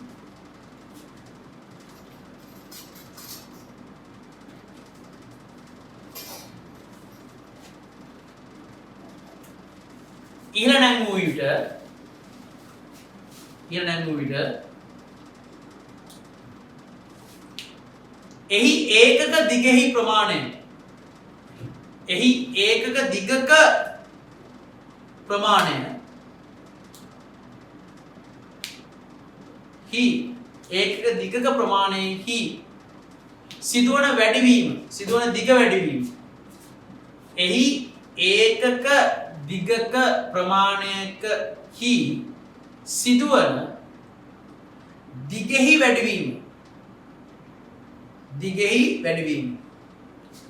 තවටින් කිව්වොත් ඒකක දිගක් සෙල්සියස් එකකින් හෝ කෙල්වින් එකකින් ඉහළ නැංවීමේදී සිදුවන දෙකින් වැඩිවීම. එහෙම ලිව්වත් තව ලේසි. ඒකක දිගක් වස්තුවක ඒකක දිගක් සෙල්සියස් එකකින් හෝ කෙල්වින් එකකින් ඉහළ නැංවීමේදී සිදුවන දිගෙහි වැඩිවීම. රේඛීය ප්‍රසාරණතාවය ධන පැත්තට තමයි පුතේ අර්ථකථනය කරලා තියෙන්නේ. right ඊළඟට යන්න. රේඛීය ප්‍රසාරණතාවයේ ඇති අවාසි දෙකක්. පුතේ රේඛීය ප්‍රසාරණතාවයේ තියෙන අවාසි ගත්තොත් මෙන්න මේ වගේ ප්‍රධාන අවාසි දෙකක් ගත හැකියි. එකක් තමයි දැන් සාමාන්‍ය අඳුරු තියෙනවනේ. දැන් මේක නම් ප්ලාස්ටික් වලින් හදලා තියෙන්නේ. ඔයාලා දැකලා තියෙනවා ලෝහ වලින් හදපු මිනුම් කිරීමේ මේ දඬු වගේ ඒවා. එතකොට උෂ්ණත්වය වෙනස් වෙනකොට ඒකේ ගන්න පුළුවන් පුතේ මිනුම් වෙනස් වෙන්න පුළුවන්. නිවැරදි මිනුමම වෙන්නේ නැති වෙන්න පුළුවන්. right එහෙනම් ලියන්න අවාසියක් යටතේ ලෝහ වලින් සාදන ලද මිනුම් පටි මිනුම් දෝෂ සහිත වීම. ලෝහ වලින් සාදන ලද මිනුම් පටි මිනුම් දෝෂ සහිත වීම. ලෝහ වලින් සාදන ලද මිනුම් පටි මිනුම් දෝෂ සහිත වීම.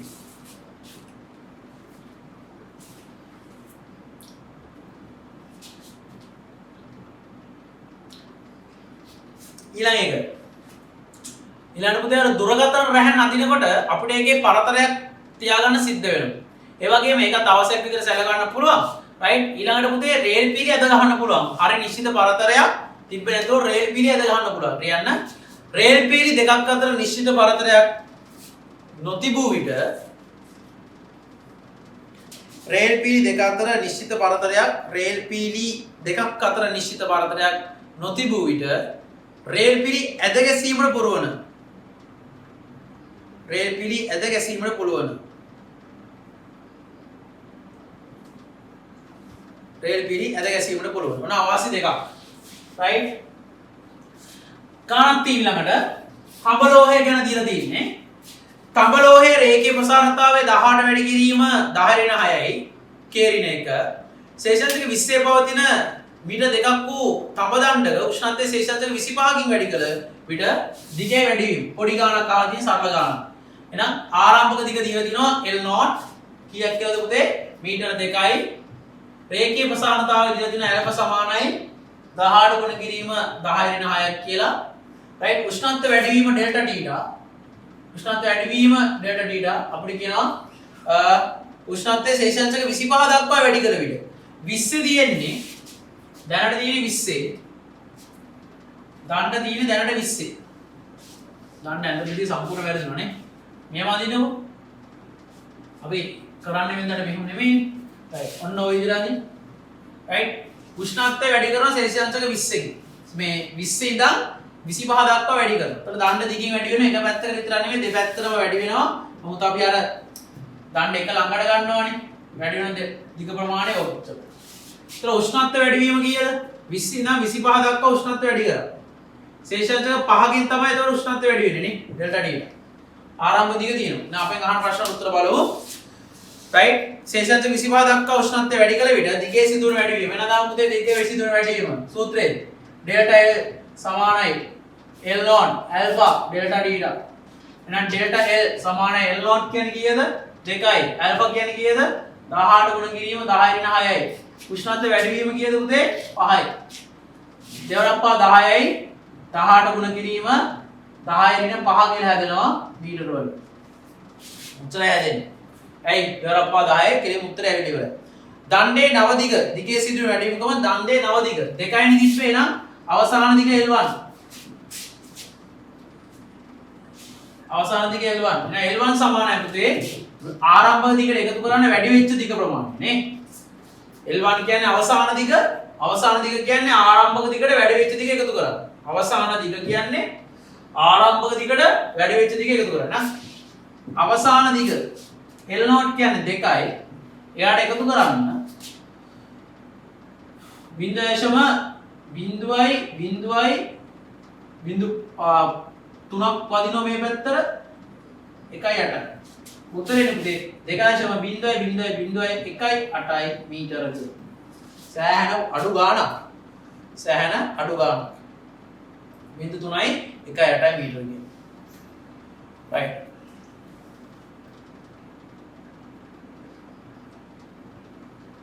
අනේ හරි තුන්වෙනි ප්‍රශ්නට යමු අවසාන ප්‍රශ්න කිහිපය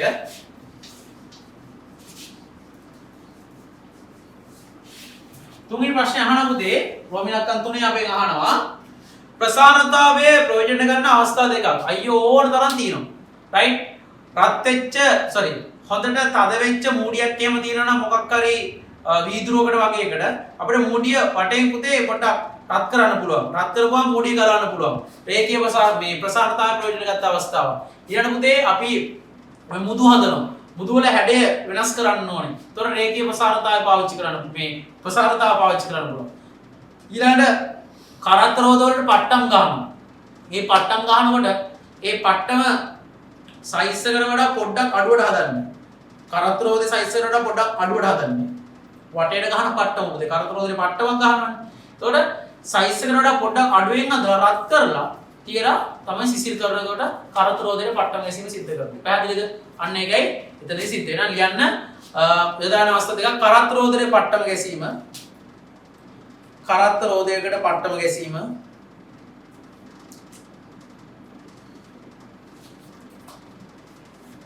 ලෝහ මූඩි බුරුල් කිරීම.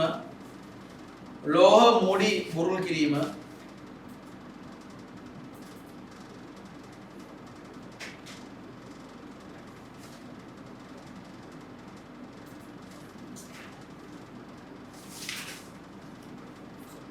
ඊළඟ දිවිලෝහ පටි පුතේ මේ අපි දිවිලෝහ පටි වල ක්‍රියාකාරීත්වය ගැන කතා කරන්නේ අයන් වල දිනන. ඒ වගේ දිලෝහ පටි වල ක්‍රියාකාරීත්වය දිවිලෝහ පටි. දිවිලෝහ පටි. එතකොට පුතේ පටි දෙකක් මේකේ තියෙන්නේ. රයිට්? දිලෝහ පටියක් මෙහෙම තියෙනවා. රයිට්? මේ තමයි කරන්ට් එකේ සම්බන්ධතාවය තියෙන්නේ මේ දිලෝහ පටියට සම්බන්ධ කරලා. මේක රත් වෙනකොට දැන් තාපය ගමන් කරනකොට මේක රත් වෙනවනේ. මේක රත් වෙනකොට මේක වක් වෙනවා. එතකොට අර සම්බන්ධතාවය බිඳහැරෙනවා. මේ සම්බන්ධතාවය බිඳහැරෙනවා. වක් වෙනකොට සම්බන්ධතාවය බිඳහැරෙනවා. දිලෝහ පටියක් කරන්නේ ඒක. සම්බන්ධතාවය බිඳහැරෙනවා. රයිට්? දැන් මේක විද්‍යුතේ ගමන් කරනවා දැන් තාප විද්‍යුතේ ගමන් කරන්නේ මේක හරහා. ගමන් කරනවා දැන් මේක රත් වෙනකොට වැඩිපුර රත් වීම නිසා පුතේ හොඳ නැහැනේ. වැඩිපුර රත් වෙන එක හොඳ නැහැ. ඒක වළක්ව ගන්න තමයි දිලෝහ පටි රත් වෙනකොට එයා වක් ගැහෙන්න ගන්නවා. ඒ වක් ගැහෙන්නේ මෙන්න මේ කාරණාවෙන්. හරි ඒතකොට පරිපත්‍ය විසන්දිනවා. අපි ඒවා කතා කරමු. ඒ දිලෝහ පටි කතන්දරේදී. කතා කරා රයිට්? යන දිලෝහ පටික ක්‍රියාකාරීත්වය. රයිට්. ඊළඟට යන්න රයිට් හතරවෙනි එකට පැත්තක දිග සෙන්ටිමීටර් 100ක් වූ සමචතුරස්‍රාකාර තපතඩියක උෂ්ණත්වය ශේෂත්වක 10න් වැඩි කළ විට වැඩි වෙන වර්ගඵලය. පුතේ අර ගානම වගේම තමයි වෙනස කරලා තියෙන්නේ. මෙතන තඹ වලින් හදපු තහඩුවක් තියෙන්නේ. වැඩි වෙන වර්ගඵලය විතරයි අහලක් තියෙන්නේ. තඹ වලින් හදපු තහඩුවක් තියෙන්නේ. රයිට් එතකොට මෙන්න තඹ වලින් හදපු තහඩුව පැත්තක දිග සෙන්ටිමීටර් 100ක් කියලා කියනවා. රයිට් සෙන්ටිමීටර් 100ක් කියලා කියනවා. එතකොට මේකෙදි ප්‍රධාන වශයෙන් අපි ආදේශ කරන්න ඕනේ නැහැ සම්මත ඒකකින්ම කියලා.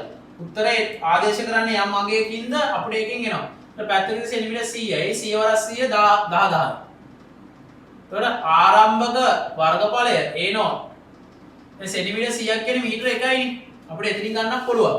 කිසිම අවුලක් නැත්තේ නෑ. එතන මෙතන මීටර 1යි කියලා ගත්තා නම් ලේසි. සෙන්ටිමීටර් 100ක් කියන්නේ මීටර 1යිනේ. එතකොට එක් වරක් එක වර්ග මීටර 1. රයිට්. එතකොට පුතේ මේකේ තඹනේ තියෙන්නේ. එතකොට තඹ වල ඇල්ෆා දීලා තියෙනවා. පුතේ වර්ගඵලය වැඩි වෙනකොට හතර වටෙන්මයි වැඩි වෙන්නේ. වර්ගඵලය වැඩි වෙනකොට හතර වටෙන්නේ වැඩි වෙන්නේ. වර්ගඵලය වැඩි වෙනකොට හතර වටෙන් තමයි වර්ගඵලය වැඩි වෙන්නේ. එතකොට මේ තමයි ආරම්භක එනවා. එතකොට වැඩි වෙච්ච වර්ගඵලය තමයි ඩෙල්ටා A. ඩෙල්ටා A වල සූත්‍රය මොකක්ද? ඩෙල්ටා A සමානයි A0 බීටා ඩෙල්ටා ඩීටා. බීටා ඩෙල්ටා ඩීටා. එහෙමනේ. එතකොට මට කියන්න බීටා කියන්නේ කවුද? ඇල්ෆා වගේ දෙමුනේ. ආදේශ කරා. ඩෙල්ටා A සමානයි A0 1යි. බීටා කියන්නේ එතකොට 18 වරක් 2. දෙවරක් 18 ගුණ කිරීම 10 ඍණ 6. උෂ්ණත්වය වෙනස් වෙන උදේ ශේෂත්ව කීයක් දක්වා වැඩි කළාද? ශේෂත්වක 10කින් වැඩි කළා තියෙන්නේ. පොඩි ගානකින්. එතකොට 36යි. දෙවරක් 18 36යි. 10 ටිකක් කැපුණා 10 ඍණ 5යි. එහෙනම් වැඩි වෙච්ච වර්ගඵලය ඩෙල්ටා A සමානයි 36 ගුණ කිරීම 10 ඍණ 5යි වර්ග මීටර. වැඩි වෙච්ච වර්ග ඵලය අපිට ලස්සනට ලැබෙනවා. රයිට්. එහෙනම් හතරවෙනි එක අවසానයි. යන්න පස්වෙනි එකට.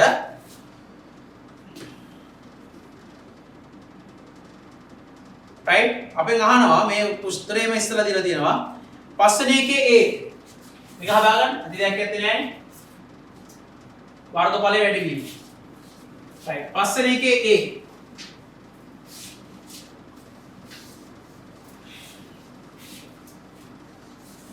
පස්වෙනි එක අහලා තියෙනවා ද්‍රව්‍ය හරහා තාපය සංක්‍රමණය වෙන ප්‍රධාන ආකාර තුන. ද්‍රව්‍ය හරහා තාපය සංක්‍රමණය වෙන ප්‍රධාන ආකාර තුන සන්නයනීය සංවහනය විකිරණය. නම් පහේ ඒ වලට උත්තරේ පුතේ සන්නයනීය සංවහනය විකිරණය. ද්‍රව්‍ය ගමන් කරන විදිහ සන්නයනය සන්නයනය සංවහනය විකිරණය right රික්තක ප්ලාස්කුවක තාපය හානි වීම වැළැක්වීමට ගෙන ඇති පියවර තුන විස්තර කරන්න. රික්තක ප්ලාස්කුවක් ගැන කතා කරන්න. හොඳට අහන් ඉන්න. එතකොට රික්තක ප්ලාස්කුවක් ගැන කතා කරනකොට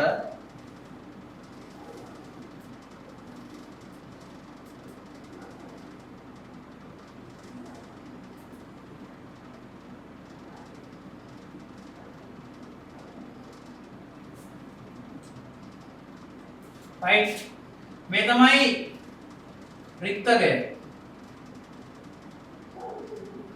රික්තකය මගේ පුතේ දැන් සම්බන්ධතාවයක් සෙට් කරන්නේ මෙතන අපේ බැලන්ස් එක තියාගෙන විතරයි තියෙන්නේ.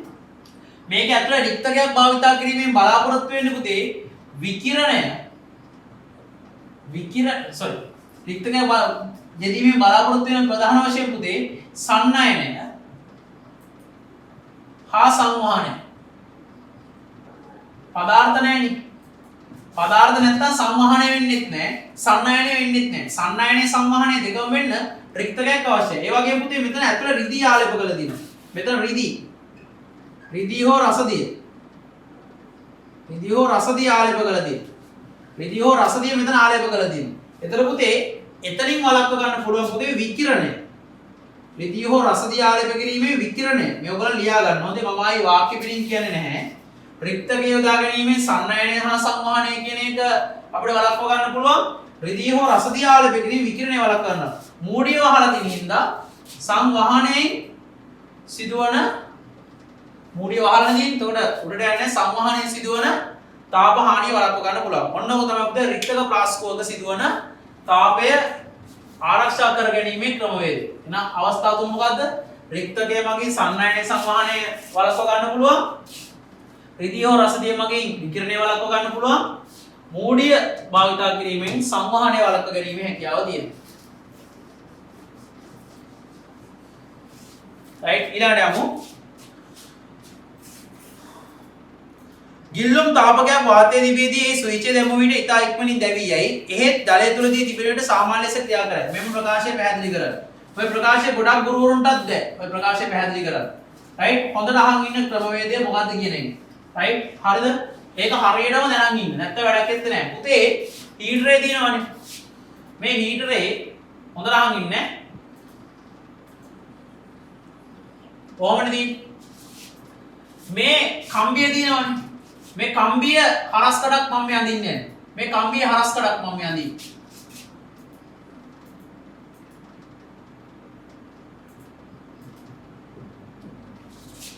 right අද තමයි දැනගන්නේ ඔයගොල්ලෝ. මේ කම්බියේ හරස් කඩේ මොනවද තියෙන්නේ කියලා. මේ කම්බිය කපලා තියෙන්නේ. මෙතනින් මම කපපු එක තමයි මේ අඳින්නේ.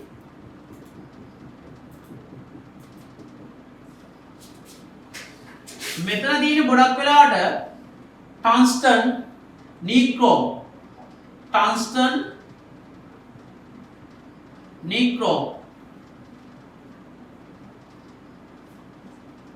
right ඊළඟට තව ඕනම් මොනවාරි මිශ්‍ර ලෝහ තියෙන පුළුවන්. මිශ්‍ර ලෝහ. පුතේ මෙයා ඉතා හොඳින් මෙයාගේ විශේෂත්වය තමයි පුතේ ප්‍රබල මේගොල්ලන්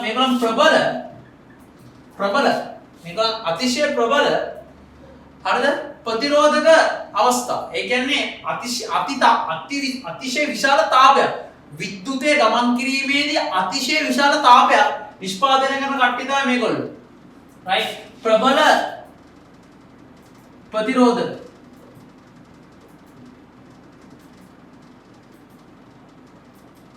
ප්‍රබල ප්‍රතිරෝධයක් ඇත. right ප්‍රබල ප්‍රතිරෝධයක් තියෙනකොට මේකේ හොඳින් විද්‍යුතය සන්නයන වෙනකොට මේව දැන් ඕගලන් නෝට් එක හදා ගන්න. හොඳේ මම කියන්නේ නැහැ නෝට් එක හදාන්න කියලා නෝට් එක හදා ගන්න. ටන්ස්ටන් නික්‍රෝම් වගේ වලින් පුතේ ප්‍රබල ප්‍රතිරෝධයක් තියෙනවා. ප්‍රබල ප්‍රතිරෝධයක් පවතින නිසා විශාල තාපයක් මේක ඇතුලේ ජනනය වෙනවා. ඒ ජනනය වෙන තාපය එළියට එනවා.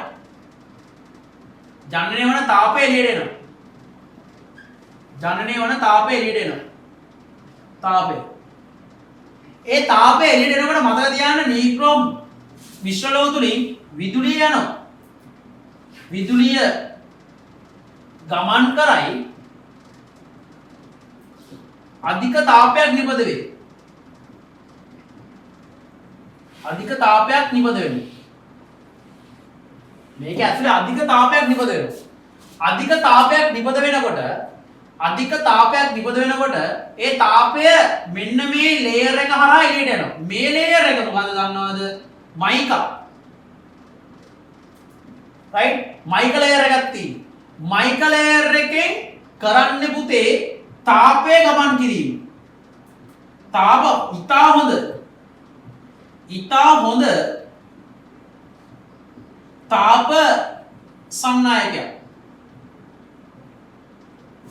ඉතා හොඳ තාප සංනායකයක්. හැබැයි විද්‍යුතය සංනායනය කරන්නේ නැහැ. විදුලිය ගමන් කරන්නේ නැහැ. බාහිරින් තියෙනවා තවත් මිශ්‍ර ලෝහයක්. එයා මිශ්‍ර ලෝහයක්. එයා තාපය. හොඳයි. තාපය. තවත් මිශ්‍ර ලෝහයක්. ඒ වගේම ඒ මිශ්‍ර ලෝහය පුතේ ඊ타ත්ම හොඳ එකක් වෙන්න ඕනේ. ඔක්සිජන් සමග ප්‍රතික්‍රියා කරන්න බෑ. මලකඩ කන්න බෑ. මලකඩ නොකන නේද? කාදනය නොවන නේද? මල කෑමට ලක් නොවන එකක් වෙන්න ඕනේ. ඒ වගේ විශේෂ ඒවා තියෙනවා. එහෙනම් මෙතන තියෙන මිශ්‍ර ලෝහ ආවරණය. right? එතකොට මේ තියෙන්නේ මෙන්න මේ කම්බිය ඇතුලෙන් ටන්ස්ටන් නීක්‍රෝම් වගේ කම්බියක් යනවා. මේ ඇතුලෙන්ම යනවා. ඒ කම්බිය තුලින් විද්‍යුතය ගමන් කරනකොට එහි තියෙන ප්‍රබල ප්‍රතිරෝධයෙන් හින්දා අතිශය විශාල තාපයක් නිෂ්පාදනය වෙනවා මේක ඇතුලේ. කියන්නේ මේක ඇතුලේ කරන්ට් එක යනවා. කරන්ට් එක යනකොට අතිවිශාල තාපයක් නිෂ්පාදනය වෙනවා. ඒ තාපය මේ මයිකා ලේයර් එක හරහා පිටත මිශ්‍ර ලෝහය හරහා එළියට එනවා. අපි පුතේ හීටර් එක ඇල්ලුවට අපිට කරන්ට් එක වදින්නේ නැහැ නේ. හීටර් එක ඇල්ලුවට ආදාක කරන්ට් එක වදින්නේ නැහැ. ඕන තරම් හීටර් අල්ලලා බලන්න කිසිම වෙලාවක කරන්ට් එක වදින්නේ නැහැ. කිසිම අවුලක් නැත්තේ නැහැ. හැබැයි මතක තියාගන්න හීටරේ අනිවාර්යයෙන්ම දාලා වතුර ඇතුලේ ගිල්ලන්නම ඕන. රයිට්? මේ කොටස මෙහෙම තියෙනවා. වතුර ඇතුලේ මේ කොටස ගිල්ලන්නම ඕන. වතුර ඇතුලේ ගිල්ලන්නේ ඇයි කියලා දැන් කියා දෙන්න. දැන් බාහිර වාතය තිබ්බ කියන්නකෝ. බාහිර වාතයේ මේ කියන හීටරේ කොටස තිබ්බොත් මේකේ ඇතුලේ ජනනය වෙන තාපය තියෙනවනේ. ඇතුලේ ජනනය වෙන තාපය පිටතට එළියට එනකොට ඒ එළියට එන තාපය උරා ගන්න කවුරු ඉන්න ඕන මොකද? එළියට එන තාපය උරා ගන්න කවුරු ඉන්න ඕන. මොකද මේකේ ඇතුලේ පට්ට හීට් එකක් ජෙනරේට් වෙනවා. ඒ හීට් එක එළියෙන් උරන්න කවුරු ඉන්න ඕන. මං කියලා තියන්නේ දෙනකොට උරන්න ඉන්න ඕනේ කියලා. දෙනකොට උරන්න ඉඳි නැතුව මොකද වෙන්නේ? දෙනකොට උරන්න ඉදිරිය නැති වුණොත් මේකේ ඇතුලේදී උෂ්ණත්වය තව වැඩි වෙනවා. ඒ කියන්නේ නීක්‍රෝම් වල ටන්ස්ටන් වල උෂ්ණත්වය මේකේ ඇතුලේදී වැඩි වෙනවා. කොච්චර වැඩි වෙනවද කිව්වොත් මේක වාතයේ තියලා පුතේ රයිට් වාතයේ තියලා මේක මේ විද්‍යුතය සැපීම සිද්ධ කරොත් වාතයේ තියලා විද්‍යුතය සැපීම සිද්ධ කරොත් මේකේ හැදෙන තාපය එළියට යන්න විදියක් ඇත්තේ නැහැ කාට හරි දෙන්න. එතකොට එයා තුල කොටසක් ඉතුරු වෙනවා. චුට්ටයි දෙන්නේ.